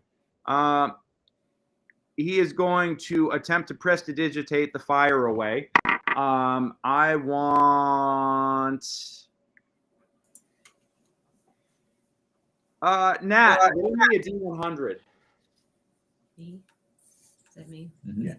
What is it? A /R /R space space 1 D100. 45. All right. If I roll her higher than a 45, his prestidigitation puts it out. Prestidigitation. 78. So with a little bit of concentrated effort, he waves his hands and snuffs the fire out, leaving some nasty scorch marks on the wall. And then he starts continuing his movement towards the stairs. So this is going to be a complete shit show here in a second. This guy is dead, so he does not get a turn. And Joan, you're up. What do you want? The Duke is still downstairs here. Just the guards went upstairs. The guards ran upstairs. The Duke is realizing that he's all alone right now and feeling very paranoid in a room full of strangers. Dukelet. Yeah, the Dukeling. The Lordling, please. Pardon me, the Lordling. Dukeling. I like oh my gosh, Brock. Brock scampered off. Yeah. Yes, I did. Yeah. Okay. So I'm gonna roll my eyes real hard at that. We're still listening, of course, to Screech McCreech's super hardcore stuff. We've only been listening to it for the last 6 seconds. So I'm gonna meander my way over to the Lord here, and I'm going to say, Aye, me lord, you can see here, you've only been listening to him for the last 6 seconds, but this is one of the greatest talents I think you'll ever hear. If he ends up here making it out alive, well, I think that we might be able to come to a great arrangement for your next party. Someone that no one else has ever seen. Something that'll entertain all of your other rich friends and perhaps impress them, spread that influence. But of course, it would be a shame to let that such talent be wasted. Maybe perhaps if you're looking for a party like this, someone with a dealer and some entertainment, we might be able to oblige. He looks at you basically get up in his face. He is wide-eyed and sniffing as he's trying to clear his nose and clear his eyes of this of the powder. And he is locked onto you eye to eye and hearing everything you're saying. And he's like, yeah. Give me a persuasion check with advantage, please. Shift. No. Control. No. Which button? Yes. No. Shift should get to you. Yeah, he's like, I'm going to have him play my wedding. I'm going to have him play my child's bris. I'm going to have him play my anniversary and every prima nocta that I get as soon as I'm Duke around here. This is going to be great. Oh, this is fantastic. You best call off all of your guards there, darling. No, but I need the dealer. I need the dealer. Aye, but that's the reason why you should go ahead and calm on down. Bring the guards down. Come and wait. Sit down, enjoy the show, son. And then, it'll be fine. They know exactly what they're doing. They're highly trained professionals. You think they're more highly trained than him? You gotta have them play your wedding there, son. And he goes, you know what? You're right. And he starts running up the stairs. Guys, come back. Aye, there you go. You see, son, you keep on playing there. But I'll tell you right now, many a good and talented career maker has ended before it starts just from bad friends. You remember that? I love how he has 30 seconds of speech in 6 seconds. It's amazing. Yeah, basically. Well, cocaine. Talking is a free action. Yep. It's I mean, it's just like how that life or death decision that was on Critical Role episode 35. They had like 60 seconds to do it, and it took 45 minutes. So yeah. No. I'm not. I'm just making fun. Just continue on. It is part of the charm and the logic of these games, and I love it. All right. Speaking of, Argnag, you're up. You just watched your bear pal go into a complete blood rage, and he's all out of targets. Now he's turning on your own. All right.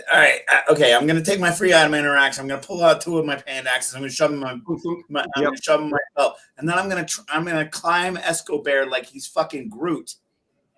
And I'm going to grab him by his ears, and I'm going to point his big fucking stupid cocaine-fueled snout out the goddamn door and say, more coke that way. All right. Give me, first off, give me an acrobatics check. Oh, yeah.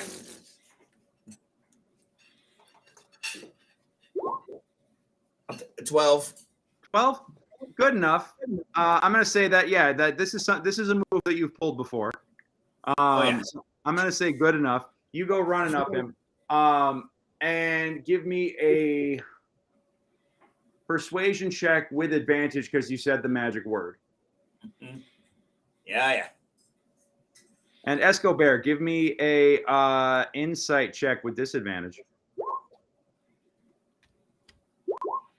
6. All right, and a 12 on the persuasion. Yeah, you're feeling like, oh, there's coke outside? Hell yeah. Yeah. It ain't mind control, but he's playing to your strengths, and you're feeling very compelled to run outside all of a sudden. Yeah. And he's pointed in a direction. Yes. I don't even have to think which way to go. Yep. And at that point, coming up to the door, just like 4 shiny bowling pins, are 4 rather large guards in plate armor who see the bear and Being ridden by a goblin. They see, like, they obviously step on the head of the head of your slain target, and actually, just for comedy's sake, one of them actually slips and falls in the gore because reasons, and the other 3 are just kind of like, what the hell's going on? They have their shields at the ready, they have their swords at the ready. They use and they actually start coming into the room, and one of them, I'm gonna actually say 2 of them get attacks on Escobar. Escobar, what's your ACG? That's a good question. It is 15. Got it. All right. Well, I got a 23, a 24, an 8, and an 8. So you're going to take, it would be 12 points of damage, but you're going to take half of that because of your rage. And yeah, I'm going to say that, you're going to take 6 points of piercing as these guys come in and thunk, thunk, try beating you down. The third guy is going to spend his turn getting up, and actually the third guy, or the fourth guy, is going to get a whack on you as well. He's going to hit twice, and he's going to deal an additional 5 points of damage. After reduction or after reduction? Yeah. So you take what, a total of 11 that round as 3 guys start beating you down. Yep. All right. Would you like to retort, sir? Yes, I would. What you gonna do? I will go ham on the one that is in front of me. Okay. And let's. I'm gonna call him A. Okay. Yeah. And now I'm frenzying, so I'm gonna get an additional attack as a bonus action. Okay. All right. So here we go.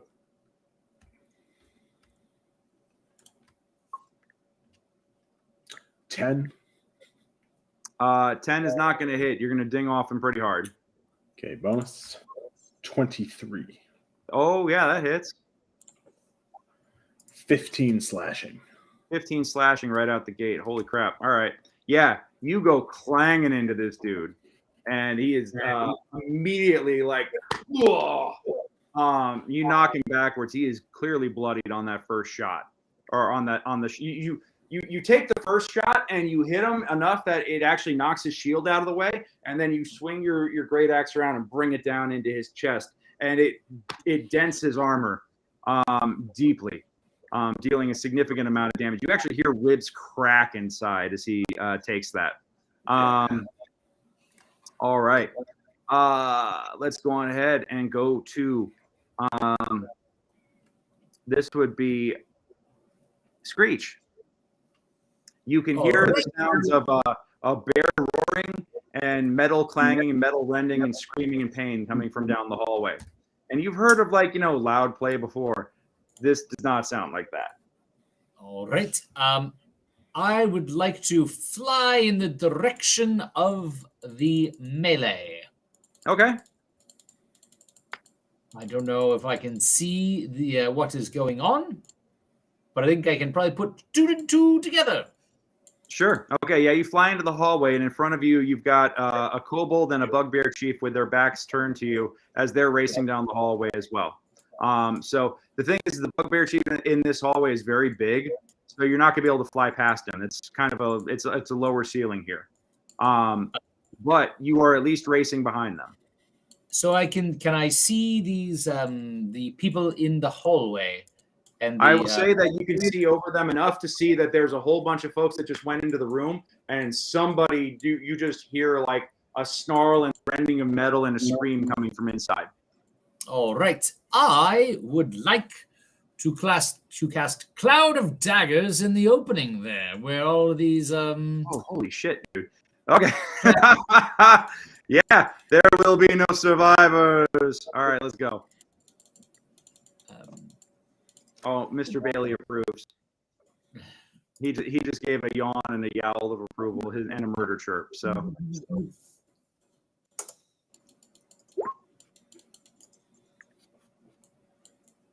All right. So what do I? So with that, it's a 5-foot cube. So you put it in the doorway. I am trying to maximize. I'm assuming that we're here for a hit. We're here to kill a bad or potentially mediocre individual, but we are on a contract, and thieves stick together when you're doing a job. So, makes for good stories. Yep. So I am trying to, if I see 4 of them, etc., I see them trying to go in. I'm trying to maximize against the individuals who are going after my crew. Got it. All right. So there's one in the hallway who's picking himself up off after slipping and realizing that, oh crap, he's standing in like brains and gore. He's in the doorway and then is like looking in horror as he's brushing himself off. He's looking in horror at the sight beholding. You can actually see him flinch as Escobar at the sound of Escobar bringing his axe down onto somebody. You saw the other 3 guys go into the room. You get the impression that if you cast it in the doorway, you're going to get 2 of them probably. All right. Sounds great. Okay. Cool. So yeah, you fire that off. What do I have to do? Dex saves? Cloud of Daggers. It's been a minute since I've done this. Automatic. Yes, I believe it. Yes, in that area, I believe it is an automatic damage. You fill the air with spinning daggers and a 5-foot cube on each side, centered on the point you choose. A creature takes 44 slashing damage when it enters the spell's area for the first time, or on a turn, or if it starts there. Got it. Okay, so on their turn, 2 of these guys are going to get cut up. All right, cool. And you've pre-rolled the damage for the first round, so that'll be 10 points. Yes. Not bad, just above average. Cool. That's it for that's your movement and that's your spell. The Bugbear Chief sees the cloud of daggers form towards the end of the hallway. He stops. He turns around. He pulls out his mace. Pulls out his Morning Star. Pardon me. Points it at you, Screech, and says, "Let me in there."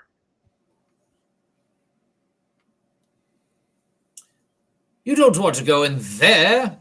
The party is downstairs. All right, he's gonna come running up, and he's not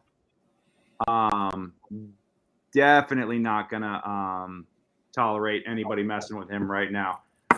So if Bugbear surprises a creature and hits him with an attack during the first round of combat, that is not a first round of combat. So if this guy hits, it's not gonna be. What's your AC? 14. 14. Okay. Oh shit. Okay. 25. A crit is gonna hit. No, it will not. No, it will not. Because I am a student of the Silver Quill. Therefore, I have your favorite of spells, Silvery Bombs. Watch him roll another quit right here.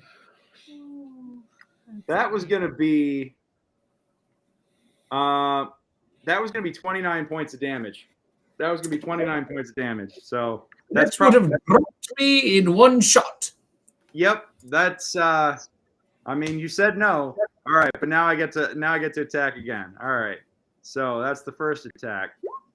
And 11 is not going to hit you. Correct.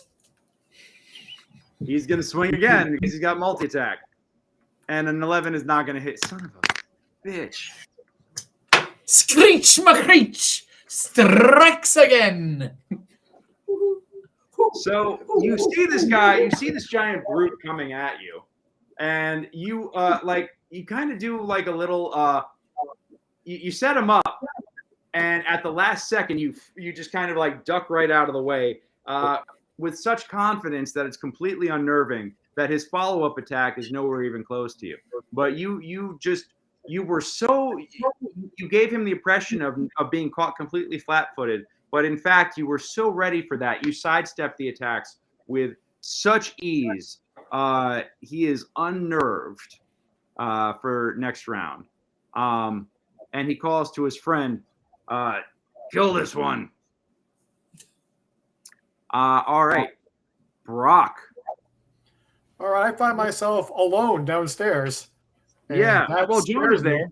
Joan is there. Most other people are running out and screaming at this point. So, yeah, but Joan is there with you still. I will run. I saw Screech run upstairs, so I'm going to run after him. Got it. Okay, it's getting a little crowded up there.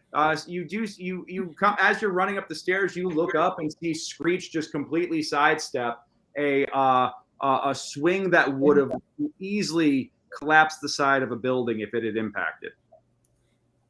That's not good. Do I have anything that would help with a large person? How many people are in this hallway? A lot. There's Screech. There's you. You're at the top of the stairs at this point. There's Screech on just up at the top on the landing. I am small. I am a small creature. Are you? Why did I think that you were larger than that? Okay. Because I talk a lot. That's fair. Boy. Then, yeah, so you've got the bird, you've got the bugbear, and then behind them is a kobold, and then about 20 feet down the hallway is a doorway with a cloud of daggers flying in it, and two guys who are about to get shoved inside of the blender. Okay, so I have two people in a line right here. Yeah. A disturbingly large pool of blood oozing out of the door. Yeah. Well, the fun part of being a wizard is I can cast the same spell over and over again. Oh, boy. All right. So let's do this Scorcher right down the hallway, starting with the big guy and then anyone within 30 feet behind him. Oh, shit. Okay. Don't.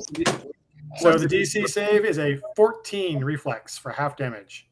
14 reflex for half. Got it. Or dexterity or whatever. Two of them fail. The bugbear makes it because he sees you coming. So he's only going to take half, but everybody else takes full damage. What? Roll your damage. 13 points of damage, son of a bitch. Okay. All right. So this guy is going to take 13. This dude is going to take 13, and he yells, "That's my gimmick!" Ah! As you hit him, and then this guy is going to take 6 points. Cool. So yeah, that's your move. That's your action. You got a bonus? I do not. Copy that. I Okay. have a reaction, which I'll save. No worries. Yeah, hold on to them. But if you still rebarb me, I swear to God, I will cut you. Swimsley, you're up. All right. So The room just got filled with 3 guards. And the Escobar is currently like trying to crack open some tin cans here with his giant can opener. Guided by Argnag. that is. I mean, I'd like to get out of the room. Exactly, but there's a cloud of daggers, so it's like It's the back windows. Where's the window? window, but I don't want to be like totally out of the action. I need to be here to help. So it's Just run on back up the other way. True. Or pop. Is there visibility through, or there's some No, people it's on the in the second room? floor. Right, but I guess there's people in the room too. Or you? I'm not alone. No, you're not alone. You got guys in the room too Yeah. with you guys who are messing up your pals. Okay. Uh, I mean, is there someone near me that I can attack? Yeah, there's actually you have your choice of one of two guards. The one that Escobar just cracked, which is also in the doorway, and a cloud of daggers just appeared around him, or the guy who's flanking him on his right or left, pardon me, your right, who is currently enthralled by the cocaine bear and started whacking on it and is not paying particular attention to you. Matter of fact, he's paying so little attention, you could probably surprise him. Yeah, then let's do that. All right, let's go. I also have- Thank you for joining us tonight, bud. Oh, geez, he left a while ago. Sorry about that, man. But hey, thank you for joining us. I gotta be watching the chat. I gotta keep one eye on the chat, but there's a lot going on here. Right.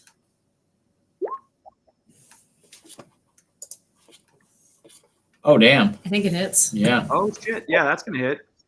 19 points of sneak attack. Poison. And the poison. All right. What do I have to do for the poison? It's a DC 12 Constitution saving. Fail. All right, so let's see how much damage you take. 4 points of poison. Do I take the poisoned effect? What does it say? damage. You mean no? No, I don't think so. No, I think it's just poison damage. Doesn't say anything about. Okay, no worries. I mean, that's a lot happening all at once right there. So yeah, you stab him, he screams, and you can actually hear like the poison sizzling on his skin as it slides as the blade slides in between his ribs. Also, this one is also bloodied. It is not looking good. Is there anything else you want to do? Are you able to disengage as a rogue?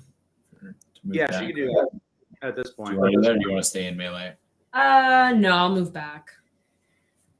It's bonus action disengage and move back. Yeah. Copy that. All right, so yeah, you get out of melee. And now it's time for the sorcerer. Sorcerer is not happy with everything happening here. Is this the kobold fellow? This is the little kobold. The kobold is going to shoot at. He's got the first line of sight that he's got is actually on Screech. And a 10 is going to miss, but hey, Screech, a rainbow-colored bolt literally sails right past your head and hits the wall with a splash of green acid, and you actually see it burn the wall, start burning a hole in the wall behind where your head was. So, right. Yeah, sails right past you, and then he's gonna like try backing down the hallway. That guy's dead. Does not get an action. Joni, I know that you're not able to do much right now because it's combat, but what do you want to do? Oh, I think that I'll go ahead and dash my way upstairs using my bonus action, my cunning action to dash. Copy that. Should be able to take me up. I may be old, but I am spry. Now, Cool. once I'm up there, what exactly is the condition of this, our narrow hallway?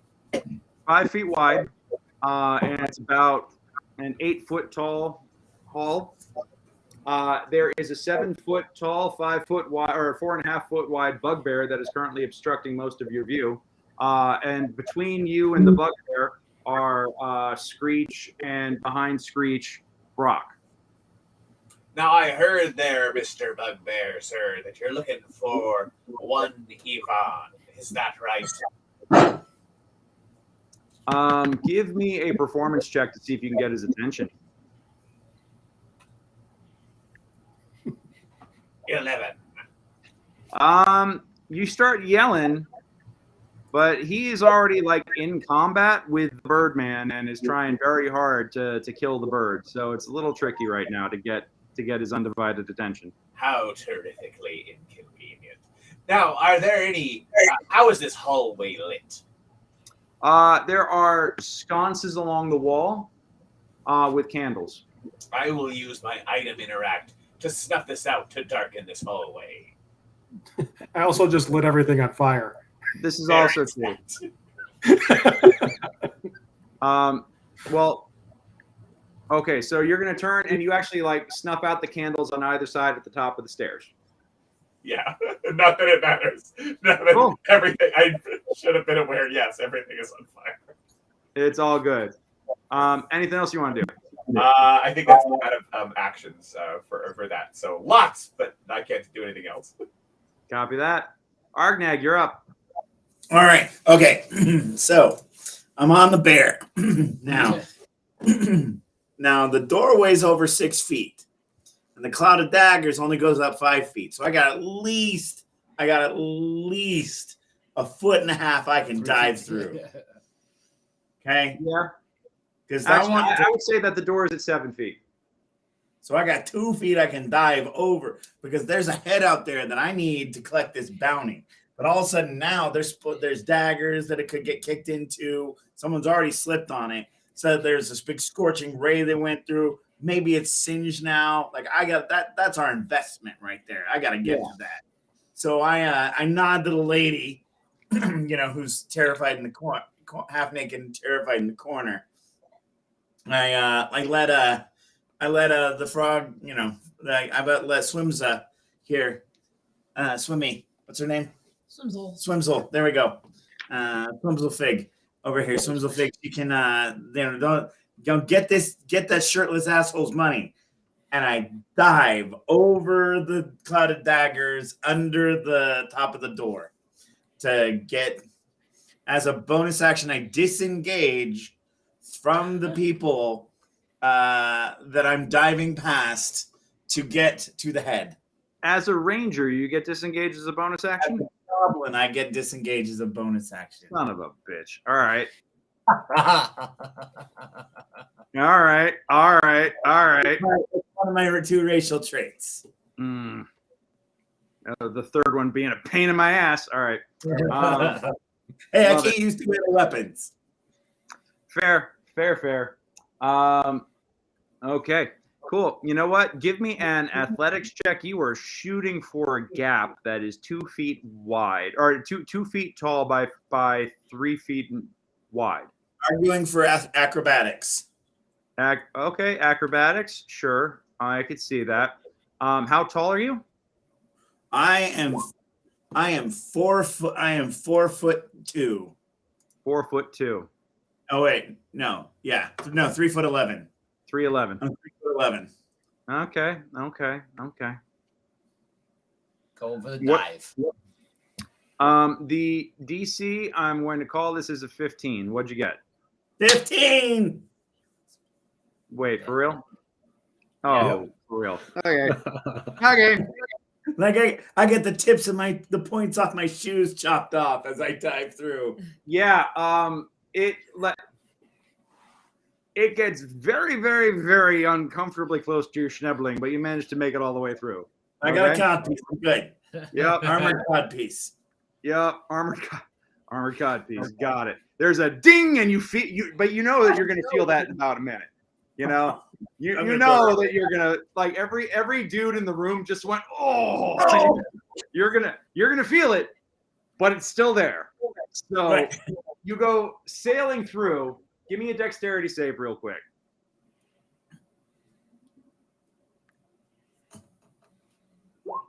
Nine. Yeah. You were so concerned about shooting the gap. Landing was something you thought you'd figure out when you got through it, and you wind up sailing face first into the wall. And I'm going to say that you kind of like land gracelessly, but you don't take any damage because you hit the DC exactly on the first one. So I'm going to give you the benefit of the doubt there. And you land gracelessly with a splat on the ground, but the head is only has been kicked about 10 feet down the hall. Okay, great. Now I turn and I throw 2 axes into the back of that big bugbear motherfucker. Why you got to do me like that? All right, go for it. Okay, so Are you doing anything else before you throw those axes? no, I missed with the first one. Copy. I've already used my bonus action in my interaction. Ah, okay. And so I missed with the first one, and here comes the second. 16. What's his AC? 17. Oh, I just tink. Yeah, you throw the hand axe and it winds up like you misjudged the spiral, and he takes the handle hits him as opposed to the blade. Oh no, I can't. The bardic. Can I give bardic inspiration As a reaction? as a reaction? Yeah, you can. Can't well. Yeah. Yeah, Okay. actually, that's one of the new features. Reaction. You've used your reaction. Yeah. So anyway, so when he notices me, I do this. And that's my turn. Okay. Hold on. I just want, since we're using the new ability here, I just want to share here. Bardic Inspiration. You boost a D20 test when another creature within 60 feet of you that you can see or hear fails a D20 test. You can use your reaction to give the creature a Bardic Inspiration die. Creature rolls that die and adds the number rolled to the D20, potentially turning a failure into a success. You burn your D20. He doesn't even have to roll it because all you needed was one. Yeah. Roll your damage. Okay. So here's I'm rolling 2d6 because I'm using Savage Attacker. I will take the 6. So that would be 9. Okay, 9 points of damage. Got it. Okay. I But thought. now he's hurt. Okay.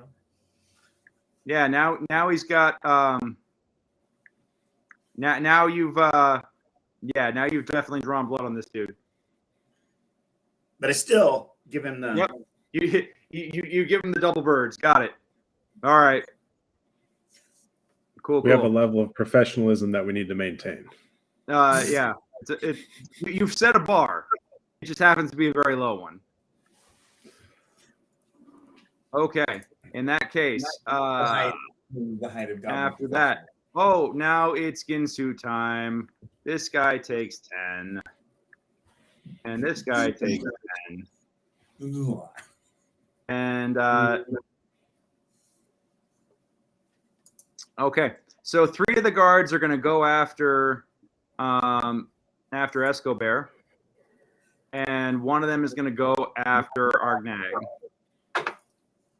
So we'll deal with Argnag first. 1, 2. A botch and a 14. What's your AC, Argnag? 14. 14. Okay. I rolled a botch first, and I always like there being consequences for botching. So what he winds up doing is he swings at you and sinks his Morningstar into the floor as he misses as he lands it where you were not even a split second ago, and it sticks in the floor. I now have to make a strength save. If I make the strength save, he gets the second attack. I do not make the strength save. He loses the second attack. So the second attack does not happen. All right, let's talk about the other dudes. Let's get back over here to our 1, 2, 3, 4, 5, 6. Big party here with the cocaine bear. What's your AC? 15. All right. So I'm going to give you damage, and it's already going to be halved, okay? Okay.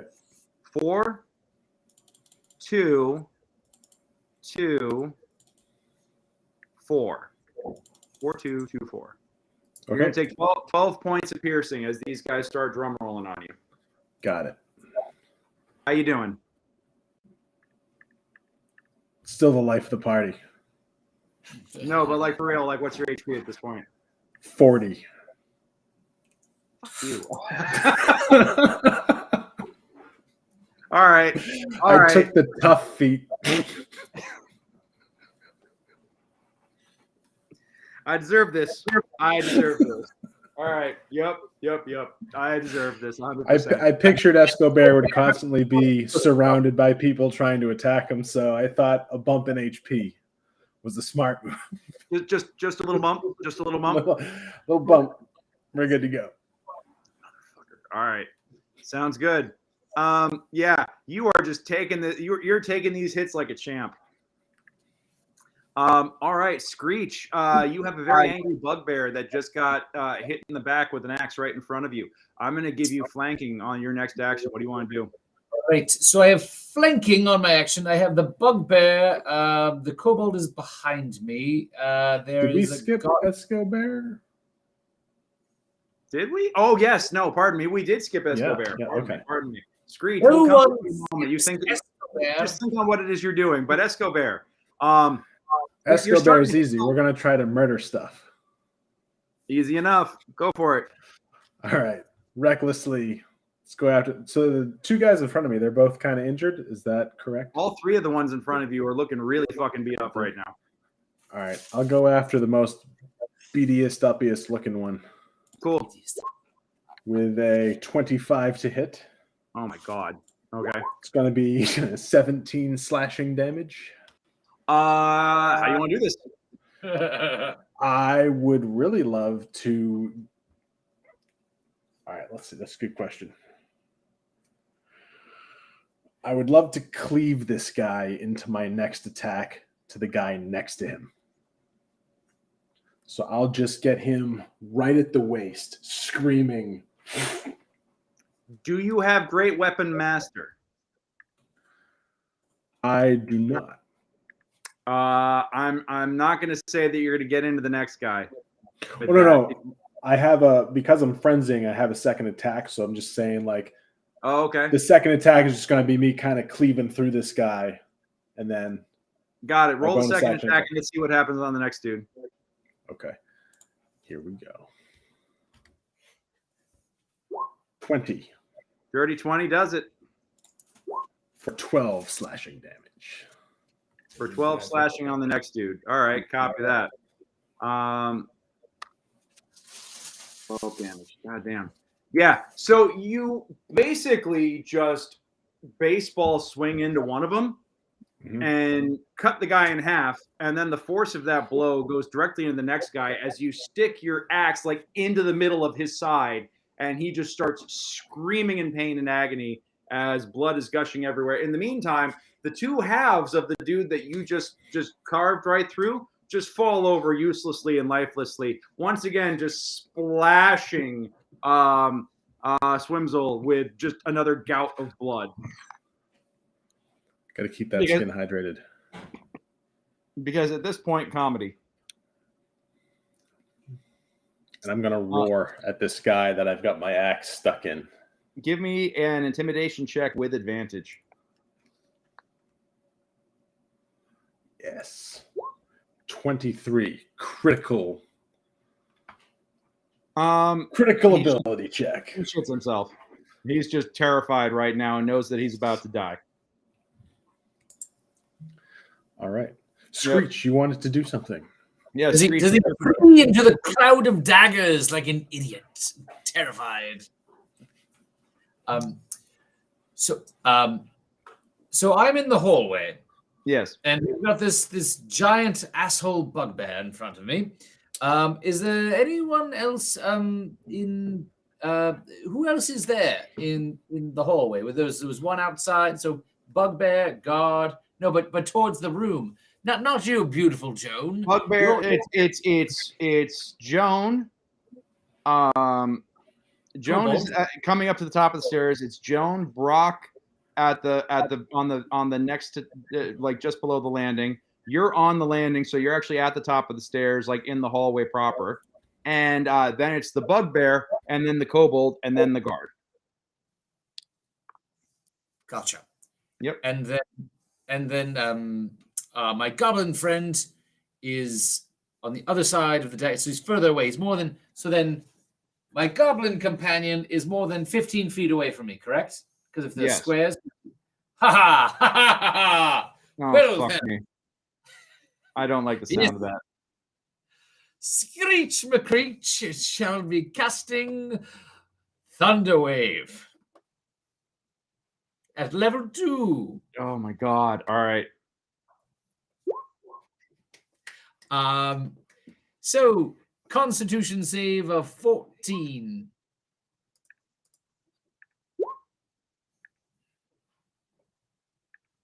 All right. Let me see. How do my guys do? The bugbear takes it, and the kobold passes. So the bugbear actually absorbs it for his little buddy.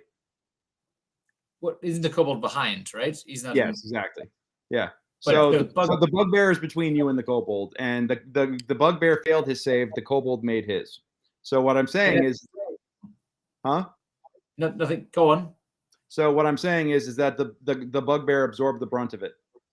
So, go on ahead and roll damage. Yes, it is 17, and for the one who failed it, they will be pushed 10 feet away from me, which would be into my cloud of daggers. Also running over his friend. Yes. I need to make a dex save for my kobold sorcerer. And while this is happening, Botches it. Like roll the nat 1. Oh boy. It's triple damage on that one, right? It's forced movement, though. They don't take it.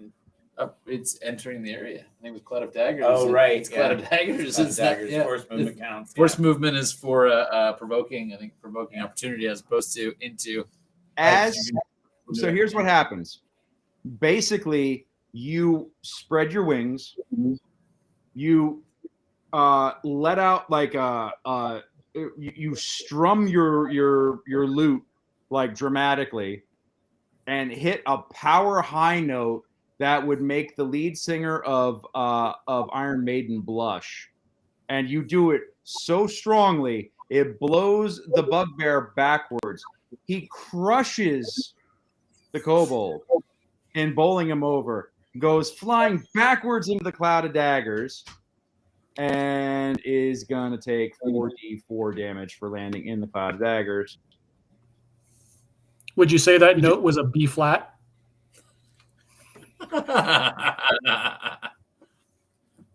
Nate, that burning velvet Elvis falls on your head. You're now on fire. And I don't know why, because it clearly was a sharp. I was gonna say it's very much a big D sharp. The roof collapses of the brothel, crushing the three of you. Only the three of you. Carry on. Okay. Yeah, we need to take this more seriously. Anyway, what's going on with the cocaine-fueled bear? Yes, you need to take this more seriously. Yeah, you need to have respect for this game. Yes. Okay. Well, you know what? Give me. I need 5 minutes to take a quick bio break, or otherwise I'm going to explode. So we're going to take 5 right now, and then I'll tell you what happens with the cocaine-fueled bear on a barbarian berserker rage. We'll be right back. Excellent.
All right. Well, while I'm waiting for everybody to come back, thank you again, everybody, for joining us tonight. Seeing Graydon in the chat here. Thank you. Dave, it was great having you on chat here for a little bit with us. Once again, I just want to take a moment here and remind everyone that this session is a play test. Therefore, the things that happen in this play test are not canon and will not last beyond tonight in terms of effect in the story. Also, this is definitely not one of our typical games. We're definitely taking advantage of its non-canon nature to screw around a lot and have a great time. But if you do want to join this West Marches MegaDungeon campaign, please check us out at www.secretsofthebarrowmaze.com. I am so excited to announce that I'm actually going to be having a fourth table starting here very shortly. This fourth table is going to be live and in person at Geeky Teas in Burbank on a couple of select Saturdays. This is a private group that has booked me. Actually, no, not Saturdays. They originally wanted Saturdays. We're going to be doing it on Mondays. So there's going to be a couple of Barrowmaze sessions here that are going to start a little late. We'll be starting at 8 instead of 7. But yeah, there will be a fourth table. That's 8. There's a fourth table that will be joining the campaign here, and I'm very, very excited to get them rolling with us all. Yeah. So let's go ahead and get back to the chaos. Where did we leave off? I mean, I know it was only just like a minute ago, but you hit the bugbear. Oh, that's right. This was Screech hitting the thunder wave, crushing the kobold, who is now most. Yes. So I was on mute. Yes. Yep. Yes. It was the 17 points of thunder damage and throwing them back Into the wood chipper. and they were into the wood chipper, and they your roll was incredibly generous to them. No, I actually my kobold sorcerer failed its dex save, so he got crushed completely. So yeah, I was gonna. and He's then dead. oh yeah, the kobold is like took like half of its remaining hit points and damage from the thunder wave, and then got crushed by its companion because it completely blew its dex save. And yeah, I rolled damage for an improvised weapon coming down the hallway. It was enough to take him out. So Nice. the improvised weapon happened to be a bugbear's ass that just crushed his skull, clapping them cheeks, bringing the thunder. There shall be a beautiful song called "The Clap of the Cheeks." You can bounce a cold head off those cheeks. You know what I'm saying? Yeah. There's no furry padding on that. There we go. Sorry, I had to move around a little bit. Got to bring my beverage with me, otherwise I'm going to fall asleep in this. Okay. So with that, the kobold is dead. The bugbear chief is now screaming at the fact that he has been knocked into the cloud of daggers. And it is now Nate's turn. Nate, what do you want to do? What Is that guy, the bugbear, still alive, right? The bugbear is still alive, yes. Great. Well, he's kind of far down the thing. I'm not going to get close to him, so magic missile to the face. Jesus Christ. All right. How much damage am I taking? It's 3 of them, right? 3 Yep. 1d4s. Yep, unless you upcast it. 1, 2, and here is the 3. So that is a total of, wow, I rolled well. Holy shit. Thought it would be 11 damage. Okay, 11 points of damage. Yeah, he's now getting cut by daggers after getting knocked on his ass, blown all the way down the hallway, and now he looks up and is trying to fend off the daggers that are slicing up his arms, legs, and chest, and turns and looks, and then snaps his head, gets his head snapped back and rocked 3 separate times as these concussive blasts of force go bap, bap, bap. Still standing. But now his face is broken. But he's still standing, and he's not happy about it. All right. So do you want to move? There's nowhere to move in this hallway. I got people behind me, people in front of me, so I'm just going to hang They out are here. considered allies. You can move through friendly squares. No, I'm good where I am right now. I got Someone's protecting my back. Someone's protecting my front. I'm good. Coward. All right. Take a move, you coward. No, I'm kidding. That's fine. All right. Cool. That's it for Brock then. The chief is now technically he took the cloud daggers damage on the when he landed in it, but this is technically where he should be taking it. But so it's now the chief's turn. He's gonna exit that. He should take it at both when he was pushed into it, and now at the start of his turn. Even on forced movement? Yeah, because you can shove people into it. Shit, you're right. Okay. In that case, who cast that? Was that Paul? Paul. It's me. Roll me damage for it. 4d4. All right.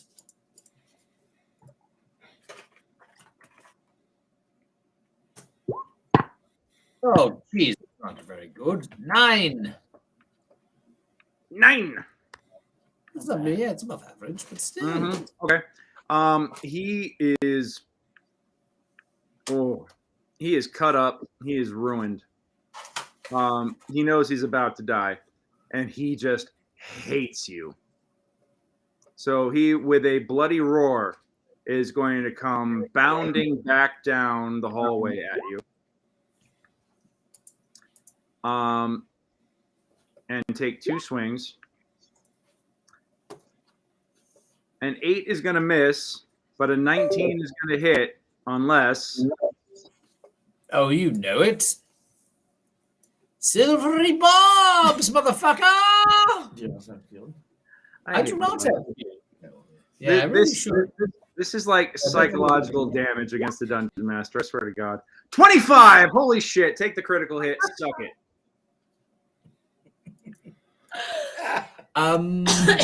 Flew too close to the sun.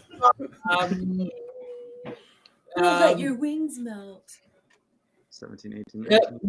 Nope. The triggering creature must re-roll and use the lower roll. All right, so you only take 14 points of piercing as he brings the Morningstar down onto you, as you let out a great squawk, and feathers go flying everywhere. 14 points. Yep. Don't fuck with the bugbears. Plus a concentration roll, so that would be at 14.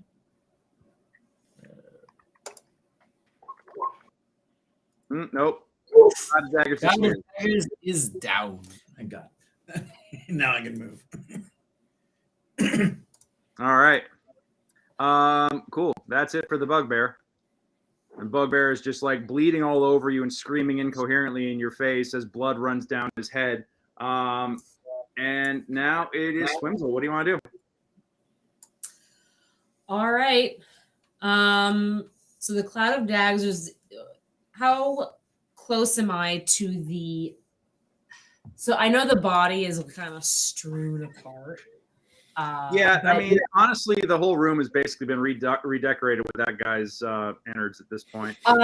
But he was naked. So I'm wondering, does he have like a bag or a pouch or pants somewhere in the corner up against the wall? I mean, he was wearing his pants.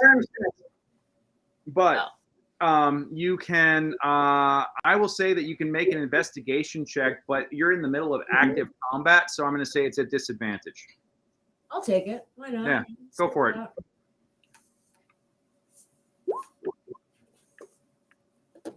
Oh, I didn't realize I went twice. So. No, it's okay. You actually do find what looks to be a pouch of velvet, and it has. It looks like it's shaped like it's got some point in it. I'll just take it. I don't care. Okay. The girl whose room you are currently redecorating screams, "That's mine!" And starts screaming, "Thief, thief!" In addition to screaming bloody murder at screaming about bloody murder and everything else. She's like terrified, but you don't fuck with a working girl's money. No, I throw it at her immediately. Okay.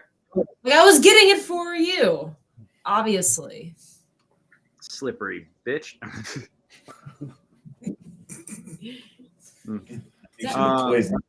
Yeah. No Actually, poison. now she should make a save because you touched that bag. Yeah, she suddenly turns green and starts vomiting. All right. All right, then. Am I? I mean, oh, was that my action then? The investigation was your action, and I'm gonna. But I'll give you a move and a bonus. How about that? I'd like to. Yeah, I'd like to use my cunning action to. Oh wait, no, it's my skirmish. Oh, when your enemy ends its turn. Oh, never mind. I want to get up underneath the guy who's about to die, who's very upset but about to die. Okay. I will say that you can do that. You're a small creature. You basically like wind up diving between his legs, and it smells quite foul over there. Well, I'm from a swamp, so maybe it's not so bad. This ain't nothing new to you. Yeah. Yeah. Ain't your first combat rodeo. It's her second. You know, it ain't your first combat rodeo with a cocaine-fueled bear. So, and a homicidal goblin. Homicidal. Says the guy who's chucking hand axes at people down hallways. All right. Yeah. The movement was my bonus action, so yeah. Yep. All right. So you are in position. And what is it you want to do on your next turn, just so I can be ready for it? Stabbing in the back. Copy that. In the lower back. Lower back, upper thigh. You know what? Only because I'm pretty sure Escobar is about to gut this guy otherwise, and he's got other things he can be doing. I'm gonna give it to you. Take an attack roll on him. And obviously, my blade is always on my skin, so it's always poison. 16. 16 is not enough to pierce the armor, but because he's should in melee have with advantage, Escobar, though, right? What? Yeah, I was gonna say you get advantage because Escobar. Yeah, sneak. No. Roll with advantage. No. Just roll one more time because you didn't roll with advantage before. 16 is damn. All right. So yeah, you basically try stabbing him in the leg, but unfortunately it looks like he's got leather, but he's got chain on under the leather. You feel your blade get stopped by chainmail. Can I see? Actually, I used my reaction for silvery barbs. You've gone since then. Oh, right. All right. You used silver barbs. Yeah. Otherwise, bardic inspiration. All right. Well, it was a valiant attempt, and your girl got paid, so that also helps out. That's some good karma right there. Sorcerer is dead. Your target is dead. Joan, it is your action. What do you want to do? Well, now the bugbear has gone and taken a shot at someone I want to be a client. This could be a big success, and he's about to mess it up for me. So now I think it's finally time that we do a little something about that. Now, there's still plenty of other people around this bugbear, is there not? Yes. Excellent. Then let's go ahead and use my short bow. Okay. Why aren't showing up where it's supposed to be? Where the heck is the thing? Oh, that's because it doesn't show right. Short bow. Yeah, it's doing it.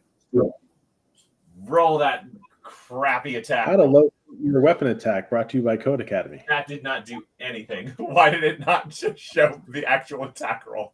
If then. There we go. Why is it not show? Oh, there's a 14. Okay. 14. You fire the bow, and it looks like it actually pierces into his flesh. At this close range, I'm going to say that you actually hit him, but it didn't actually beat his AC. So you sink the arrow into him, but it does not seem to do any. He doesn't notice any appreciable damage.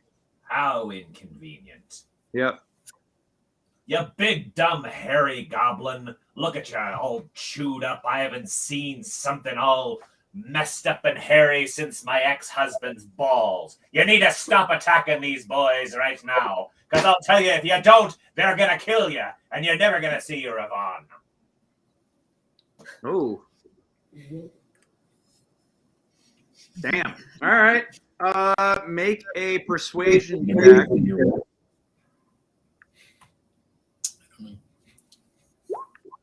22. Jesus Christ. I only built this character to do one thing, and that's Clearly. get good contracts for my clients. Well, he's hostile.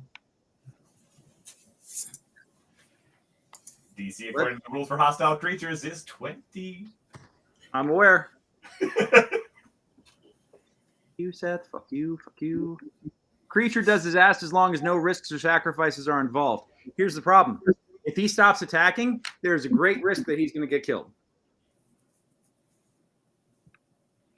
So, It's a great reason he's going to get killed if he continues to attack.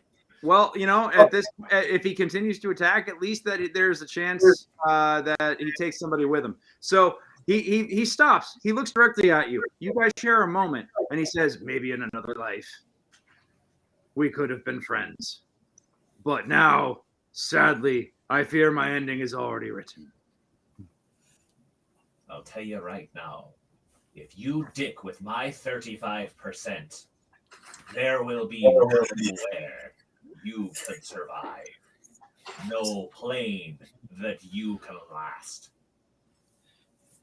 Joan Cole always gets her 35%. Give me an intimidation check. You don't fuck with an agent on their commission. 16. 16. All right. I'm going to say that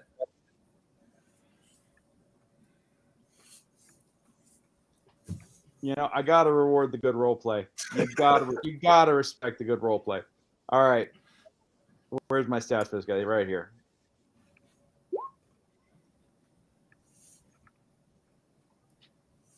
Where did I put that window? There we go. You know what? Your stone cold certainty about don't fuck with my money actually brings him up short. And he's gonna hesitate for a moment. Probably just long enough to grant advantage to anybody attacking him. Which, if I recall correctly, is the homicidal little shithead with the fucking axes ready to go. So yeah, bring it. And the murder goblin. I take my bonus action and I put Hunter's Mark on his big, stupid, spiky baseball bat wielding hairy faux goblin ass. Ooh, them is definitely fighting words. And then I hurl my other two hand axes directly into his big, slobbery, cobalt encrusted ass. All right. Meat cheek. Slobbery ass. That just sounds awful. Okay.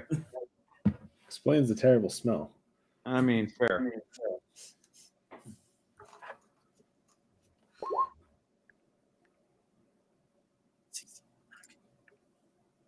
Hey, I have advantage, right? Sorry. Yes. Well, what's his AC?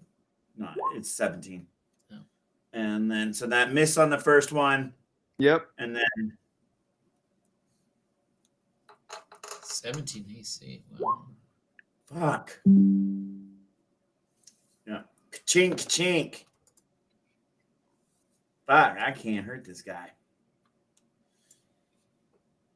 Yeah, so you basically what happens is that he hears the whistling of the axes coming down at him, and he kind of ducks, and they thunk into the ceiling right where his head was not a moment before. So very close, but this guy's got some reflexes. He's got some moves. Yeah. He was gonna be a sloppy wet mess if I'd hit him. Yep. Okay, so bad guys. Let's see. One guy is still in the hallway, and he's gonna take. Well, actually, Paulie, roll me the 4d4, please. Well, the cloud of daggers is gone. Oh, that's right. The cloud of daggers is in fact gone. Cool. When I got smacked. So Time for me to fuck up a barbarian. Cool. Let's go. 1, 2, and then the third one is going to come running up on Argnag. Does not get advantage on that. He's got the moves. What did I roll? 25 crit. So I got what? I didn't say anything. I was waiting for it. I'm glad that's not okay. Cool. I've So already used my seven, unfortunately. yeah. All right. So a 25 and a 19. But against a raging barbarian, this is. I mean, it's going to be a lot, but it's not going to be enough to stop him. So that'll be 2, and then an 18 on Argnag. So Argnag, you're going to get Sharpshooter. Argnag, you're going to get hit for 9. Yeah. And then Escobar, I'm going to do my best to ruin your buzz here, buddy. I don't think it's going to work well. You're going to take I want to see what kind of damage I'm calculating here before we take off half. So the first strike, that's not the crit.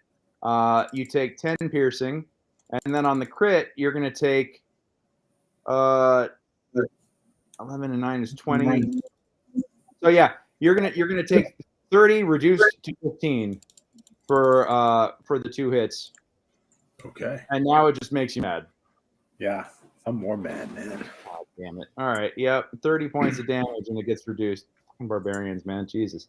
All right. Cool. Screech. Oh, no. Pardon me. Mr. Barbarian, you're up, and you actually have advantage from flanking on one of these fools. And Frenzy on top of that. So. I am glad to hear that. Let's start swinging. 16. 16. Let's see. Is that the higher of the two? Yeah, that's not going to beat their armor. Their AC is still 18. All right, let's try again. 22. That hits. Yep. 13 slashing damage. 13 slashing. How do you want to do this? I think I'd like to give a good old golf swing and just take the leg off and send the guy kind of ragdolling out the door over the balcony. Okay. Cool. So these guys are all drum rolling on you. They're hitting you. They're thwack, thwack, thwack, and you're just feeling these morning stars as they're cracking into you, and your arms are starting to bleed. Your chest and your face are bleeding all over the place, but you're just like. You're in the zone, man. Yeah. You're in that fury of just white powder fury at the moment. I feel that sweet lady Kane. Yeah, you just shake your head and the whole fucking snowstorm comes off of it. And you roar in the guy's face. You rip your axe out of him. You crack him again, and it doesn't get the armor, but he stumbles backwards and he leaves himself wide open. And you just plunge with a great overhanded two-handed swing. You plunge your blade directly into his chest, cracking his armor, cracking through his chest, cracking his ribs, his breastbone, everything, and dude just explodes. I don't know. Yeah. Now, when the bugbear got thrown back, did I see that through the door? Yes. Okay, then I rear up and I scream, "Bitch bear!" Because there's only one bear in this house. God damn it! Oh wow, it's gonna be like that. Okay, it's like that. Well, yeah, and he's already back down the hallway, going after Screech. But I will say this: he's within. You still have a move action. And he is within your movement range. So you can at least move up behind him. I still got one more guy in here, though, right? There are still 2 standing. One of them is in the hallway with Argnag, and the other one is next to you, but not obstructing your path.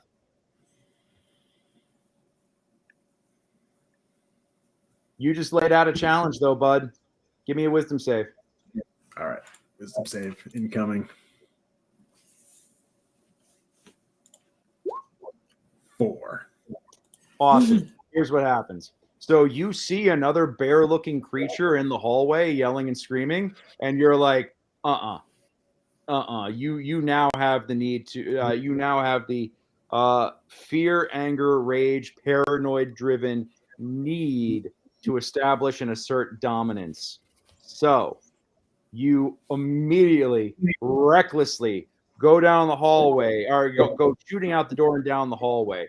I'm gonna give. This is so unexpected that I'm actually checking to see if my guys are able to functionally react in time, because this is not at all. Nope, one guy won't. One guy will, though. So one guy's going to get a swing on you. Okay. Just one. And he's going to miss. So you just go careening out the hallway, crash into the wall, putting a gigantic dent in it, wood splinters everywhere. You recover, as you slip and slide in the gore of the hallway, and immediately come tear-assing down the hall towards the bugbear. The bugbear, kind of like his ears perk up, and he turns and sees you and goes wide-eyed as you let out this ungodly roar with your axe over your head. This is like the makings of a horror movie right here. Yep. All right, Screech. Screech McCreech on the scene.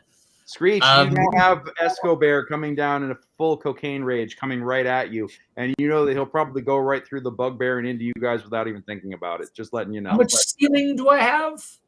I mean, it's an 8-foot tall hallway, and the bugbear's about 7 feet tall. Yes, but he's not in front of me at the moment, right? I don't have any. Yeah, he came up and cracked you, didn't he? Oh, correct. Yes. Yeah.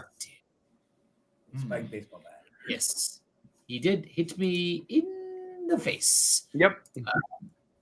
Let's see. He got you in that pretty throat of yours. That's what he did. No, he did not. He almost tried to, but he didn't. He didn't hit the pipes. Yeah, you got experience. It's fine. Yeah, I've suffered from worse. What I am going to do? I am going to hit him with some vicious mockery. Oh God! All right. Wisdom save of 14. Okay. Does he save? What's the DC? Oh, 14? 14. Where did I put that window? What do you say? I say your mother was a whore. You're in a brothel, and that's the best that you got? And your father was a limp dick motherfucker. You. All right. We'll workshop it. We'll save that one to drafts. I didn't get hit in the throat. I got hit in the head. My lyrics are not quite on point at the moment. It's all right. Yeah, you got knocked silly. We'll workshop it. It's great. But you know what? Roll damage. Yes. Hold on. Your breath smell. All right, that's 2. But hold on. This because of I believe yes, I do believe because of oh no, it has to be a weapons attack. I don't like that. It's only a D4 damage at level 4. What the hell? No. That's that's a Goes up at level 5 or whatever. actually might I realize what I was trying. Oh no, well I'll stick with that. I thought I could do, but it hits. Yeah, so it hits for 2. However, the whole thing with yes, it doesn't. What were you saying? You get disadvantage on there. Yes. They get disadvantage on their next attack roll. Copy that. Yes. All right. Well, he's gonna. He hears you, and he It's at says, 50. Yes. he says, "Keep squawking, bird brain," and turns around and looks at Escobar and says, "Ah, at last a worthy challenge," and charges off to go head to head with the cocaine bear. Yes. I would like an attack of opportunity, sir. God damn it! All right, roll it Yes, and I'm going to stick him with the pointy my. end. What's that? Stick him with the pointy end. Yes, with my rapier. It gets lost in his furry bush. It's unfortunate. Did a lot of damage there. Yeah. I would like to use my inspiration to re-roll that if I could. Sure.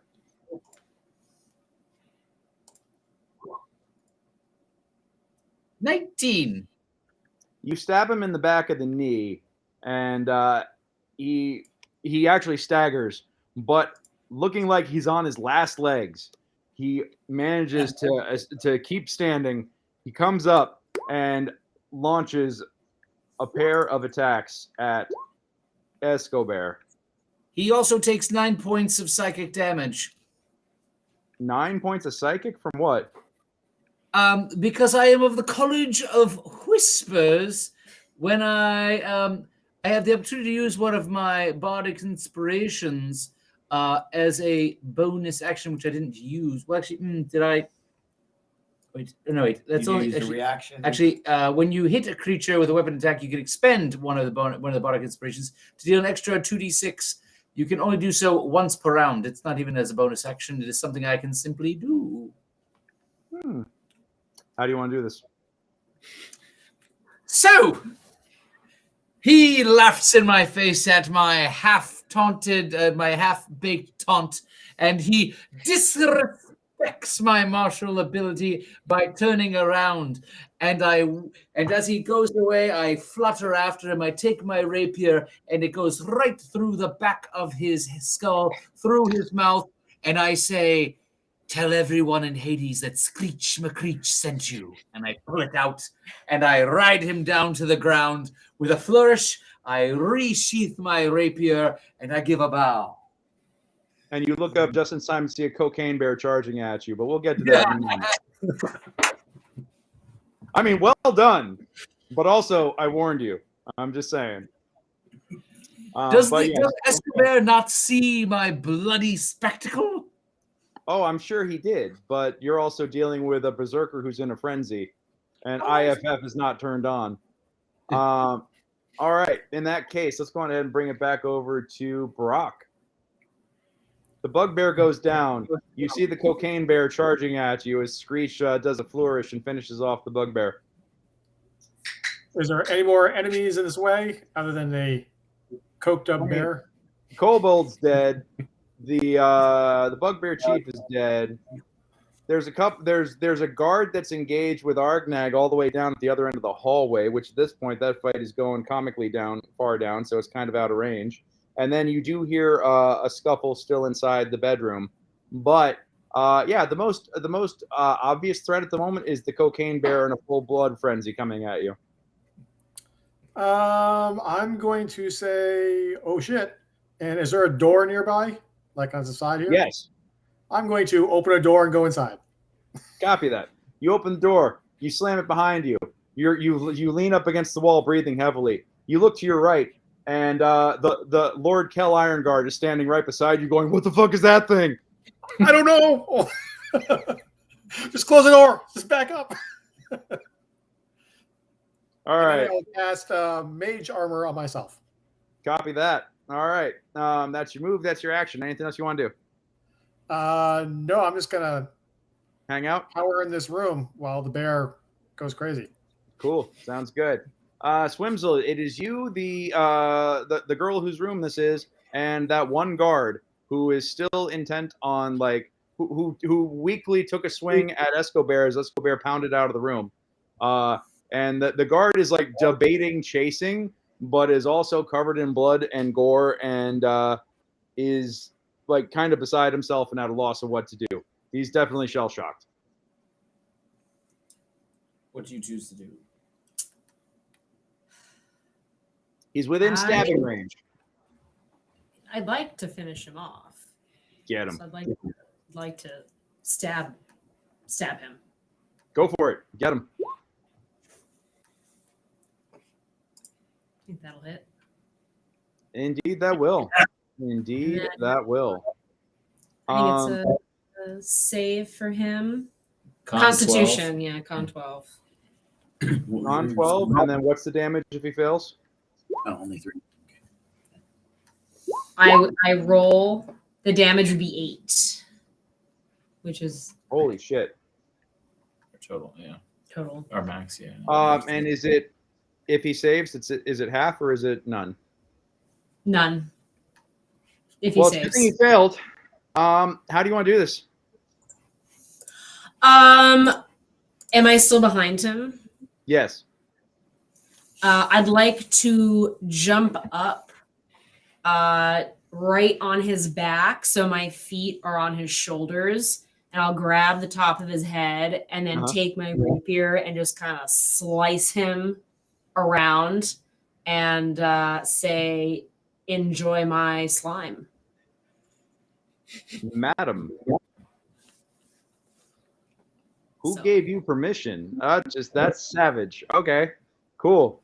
Yeah, you hop up, you give him just like the sweetest caresses of whispers of a ribbit, and just you ribbit and rip it. Ribbon ribbit. Ribbit and ribbit. Oh yeah, and he's he goes down gurgling, and it is a very bad sound. And you're like, eh. It's almost like he's drowning in his little bit. blood. Yep, in his blood. Joan, it is your turn. All right, with this cocaine-fueled bear, what I'm going to do here is charm person. Oh shit. Okay. So, Escobar, you need to make yourself a wisdom saving throw.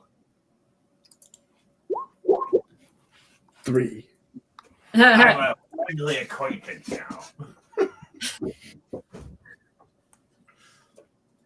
So, he may not be able to tell friend from foe, except me. All right. Well, hello there, son. It looks like you're getting a little bit carried away there. Maybe you might want to take a step back, settle yourself in before you have another bump.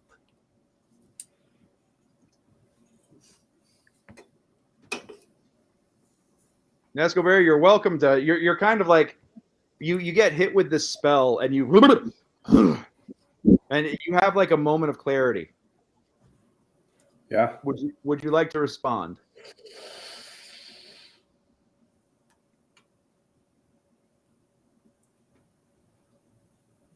Bitch bear. Yeah. I am focused. You are. I want that corpse. I don't care if he's dead. The bitch bear is getting something. All right. Cool. Instead of attacking anything near that moves, you will at least be desecrating the corpse on your turn. Does that take me out of my rage? Being charmed? No, you just regard the charmer as friendly, Okay. and it lasts an Okay. hour. All right. There's going to be consequences for that. Good Yep. consequences. Yep. Escobar takes care of his friends. Although she did say that maybe you need to lay off the coke for a minute, and that doesn't quite sit well. But I you know, don't even know what those words mean when they're put together like that. it's true. All right. Cool. Holy crap. The little owlin that just say with that little maneuver, I'm just gonna look them dead in the eye and go, I always take care of my clients. That's it. See my turn. I love that. Awesome. Okay. Anton, it's you and the last guard. What are you doing? I take a look at the guard. I got no weapons left. I mean, I do, but I take a look at the guard, and then I point at Escobar and say, and then the back staircase, and I say, if you get out now, I won't have to sick my bear on you. Give me an intimidation check with advantage.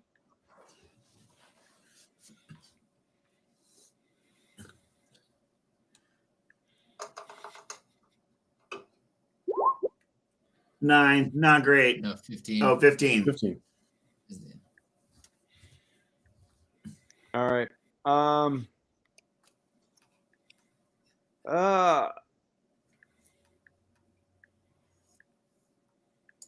Yeah, you know what?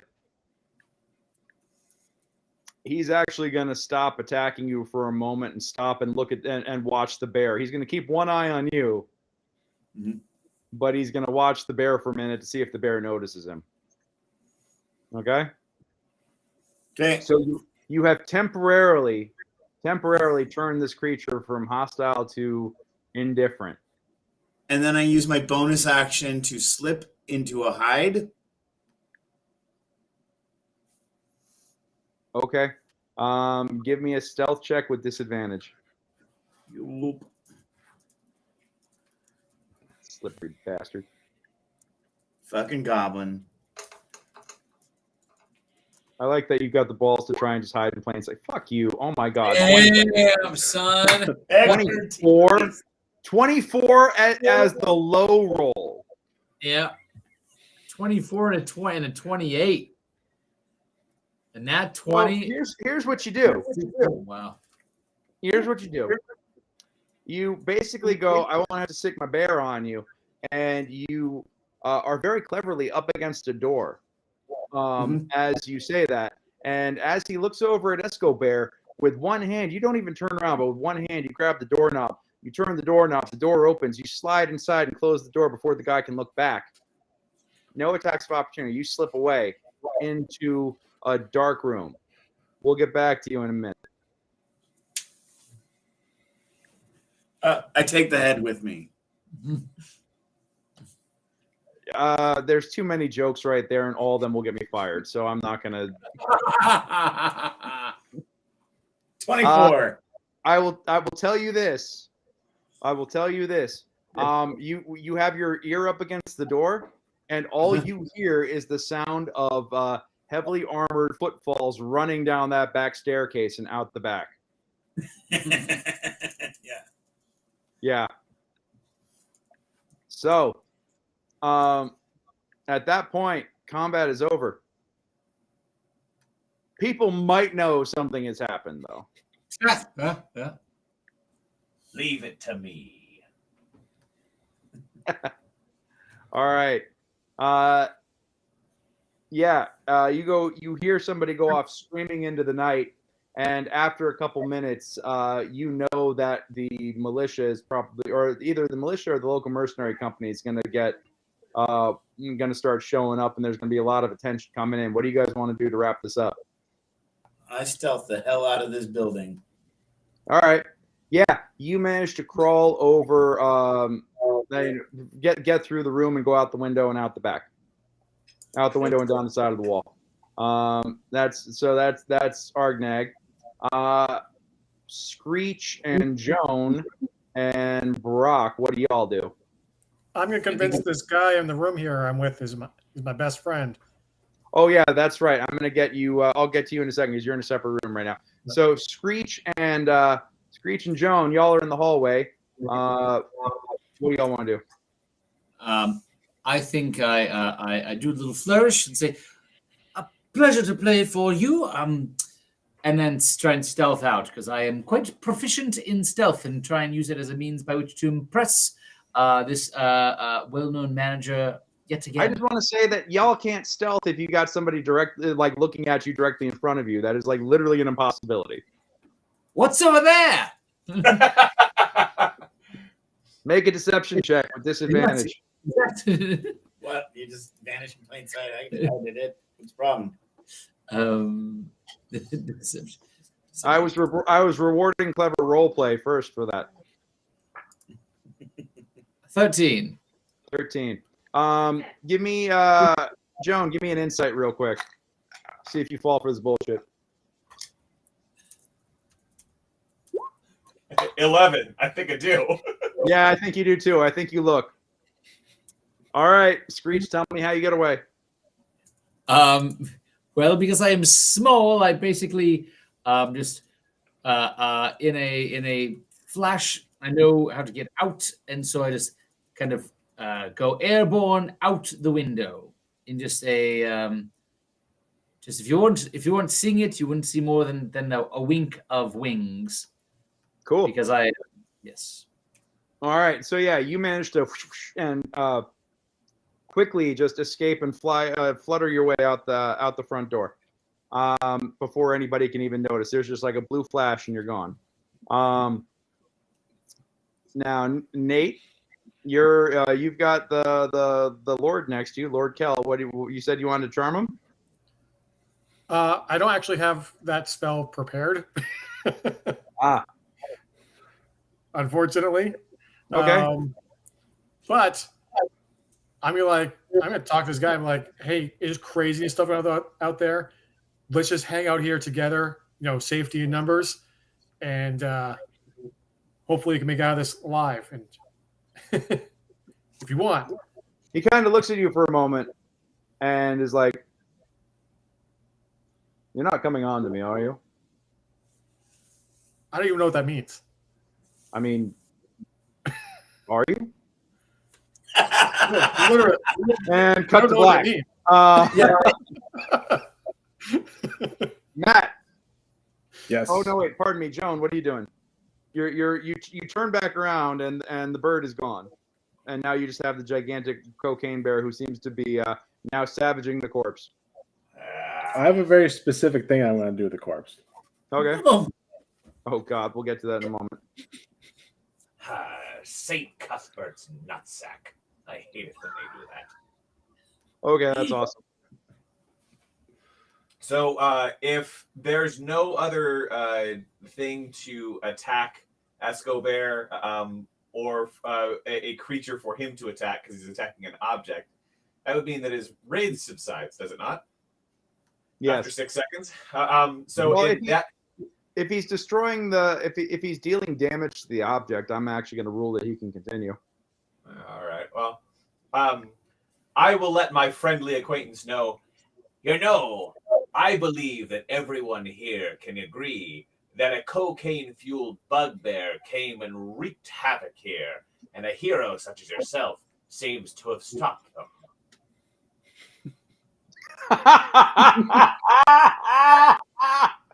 That's fucked up. Okay, cool. I'm going to put my giant cigarette out in one of the sconces so I don't have to use this cheap prop anymore that I made out of a pencil. I do love the prop, though. All right. Inspiration for the prop. Thanks. Just going to mark that. Yep, So, if you want to bring down the bugbear and give it to the authorities, I'm sure they would appreciate it. I then presume that you could get me a meeting with the leader of your band. Escobar, give me a wisdom check. Oh, these have been going great all night. I just want to see how much you are in the throes of 11. That's like 3 times higher than any wisdom check I've had. Double digits. You actually are like sitting and listening and considering all this, and then you're like, sure, 1 second, and I cut away real quick. Reach into one of the wounds in the chest. We'll get to you. Oh, it's not me. Okay. Yeah. Swimzole. Hello. Before we end this on the glory that is going to be Matt's description of what he does to this body, Swimzole, how do you get out of this mess? I would like to ask first if all of this blood soaking counts as my daily water soak that I need. Because technically there's water in blood. So I'm wondering if there's any benefit for me. Not enough parts per million to count. Copy that. I would like to shake myself off as best I can, and I think I might just jump out the window. Fuck it, sure. Cool. You kind of give a wink and a smile to the girl in the corner who is just now standing traumatized and like showered in blood and gore and just like, and you give a wink, a smile, a tip of the head, and you just, boop, out the window. Cool. Yeah. Matt, bring it on home. Okay. Escobar punches into one of the wounds in the chest of the bugbear and grabs the sternum, picks the bugbear up and screams, "Cocaine bitch bear bad," and throws the body over the railing, but maintains the grip to tear out a piece of the sternum. And then Escobar walks over to Joan and says, as he hands it to her, "Let this dry out for a few days, then break in half with a friend. The biggest piece gets a wish."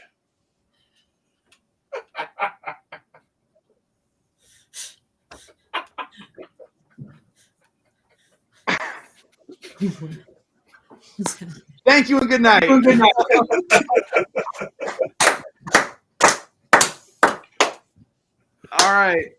All right. Well, ladies and gentlemen, thank you so much. That has been Secrets of the Barrowmaze, the non-canon episode, two-parter. Nate, shut up. Nobody asked you.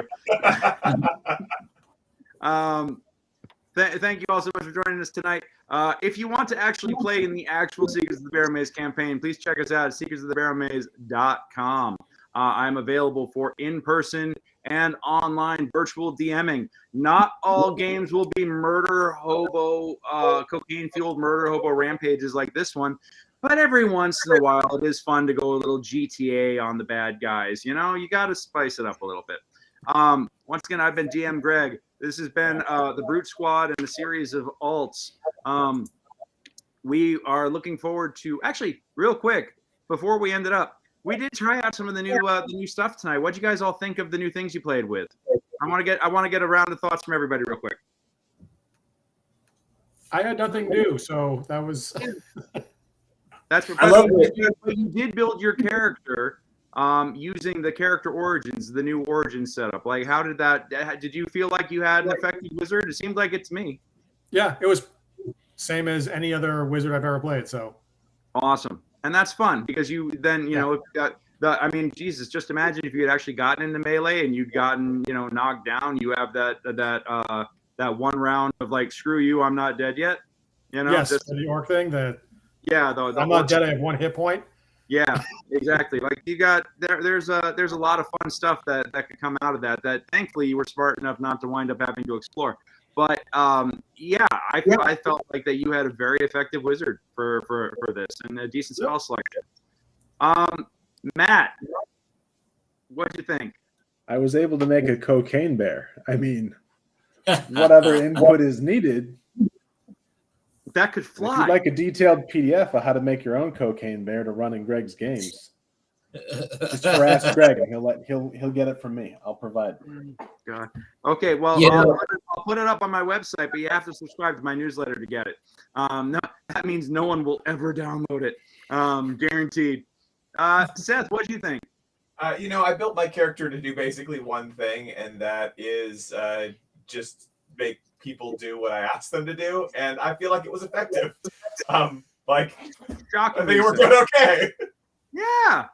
I mean, I can't shoot for crap. I'm like a friggin' rogue who has crappy dex and strength, but I can talk, so that's good. Dude, like you were rolling sick social rolls. So bravo, good for you for talking. And I love the theme. So we got to have Joan back at some point. Anton, what'd you think? Well, I wish I had remembered the +1 to my dexterity from Sharpshooter. Oh So I yeah, would hit more times. But I was really digging the non-concentration of Hunter's Mark. yeah. But it lasts for the thing because I could then move it around even after I take hits and not have to take concentration checks. So that fixed a lot of what the problem was of a Hunter's Mark and didn't have a diminished capacity of the favored foe. So you got to have this person is marked completely. So you got the disadvantage of having to have a definitive target without having to do concentration checks, and that was awesome. And it was just it lasted for during the duration of just being able to use my bonus action to move it around, and it automatically lands. Did you have favorite foe end Hunter's Mark? Favorite foe now is you always have Hunter's Mark. It's an extra spell, right? But it no longer takes concentration. Right. I guess my question is about Hunter's Mark is that does it take a spell slot when you cast it or no? Yeah, it does for the duration. Okay, but yeah, because you get it for the whole hour. Yeah, you get it for the whole hour. Even if you run into, you get so basically like an entire dungeon. Yeah.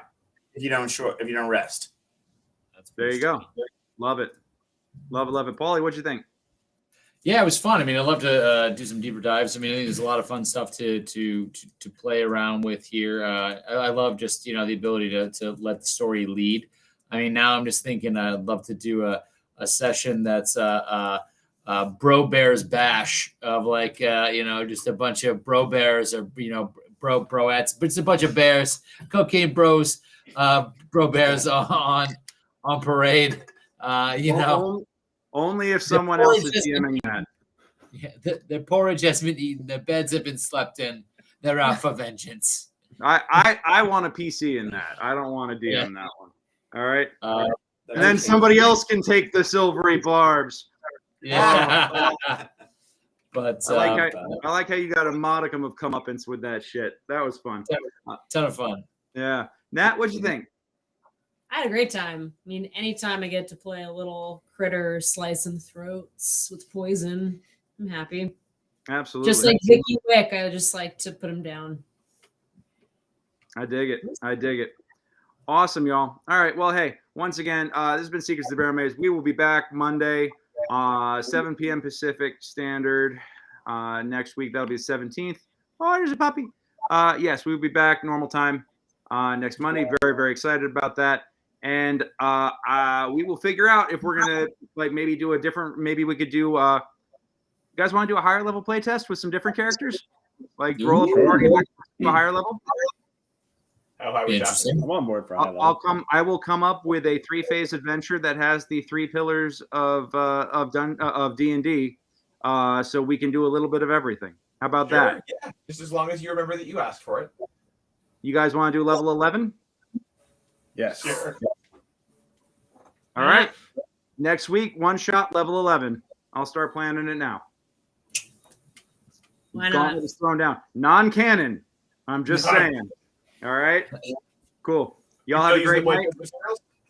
What's that? Still using the playtest materials, yeah? Yes, using the playtest materials. So all new characters. that'll be two bards, 2 rogues, 2 rangers. How about that? Cool. And you guys use the new origin rules and use the new classes, and we're gonna fuck around and we're gonna try and break this. Okay? All right. We're gonna amp around and find out. Yeah, let's fuck around and find out. And yeah, see if you can come up. What is the most broken combination you can come up with at level 11? I'm throwing down the gauntlet here. All right. Okay. Got it. I'm excited. All right, guys. I'll see you all next week. And yeah, have a great week. And until then, roll them 20.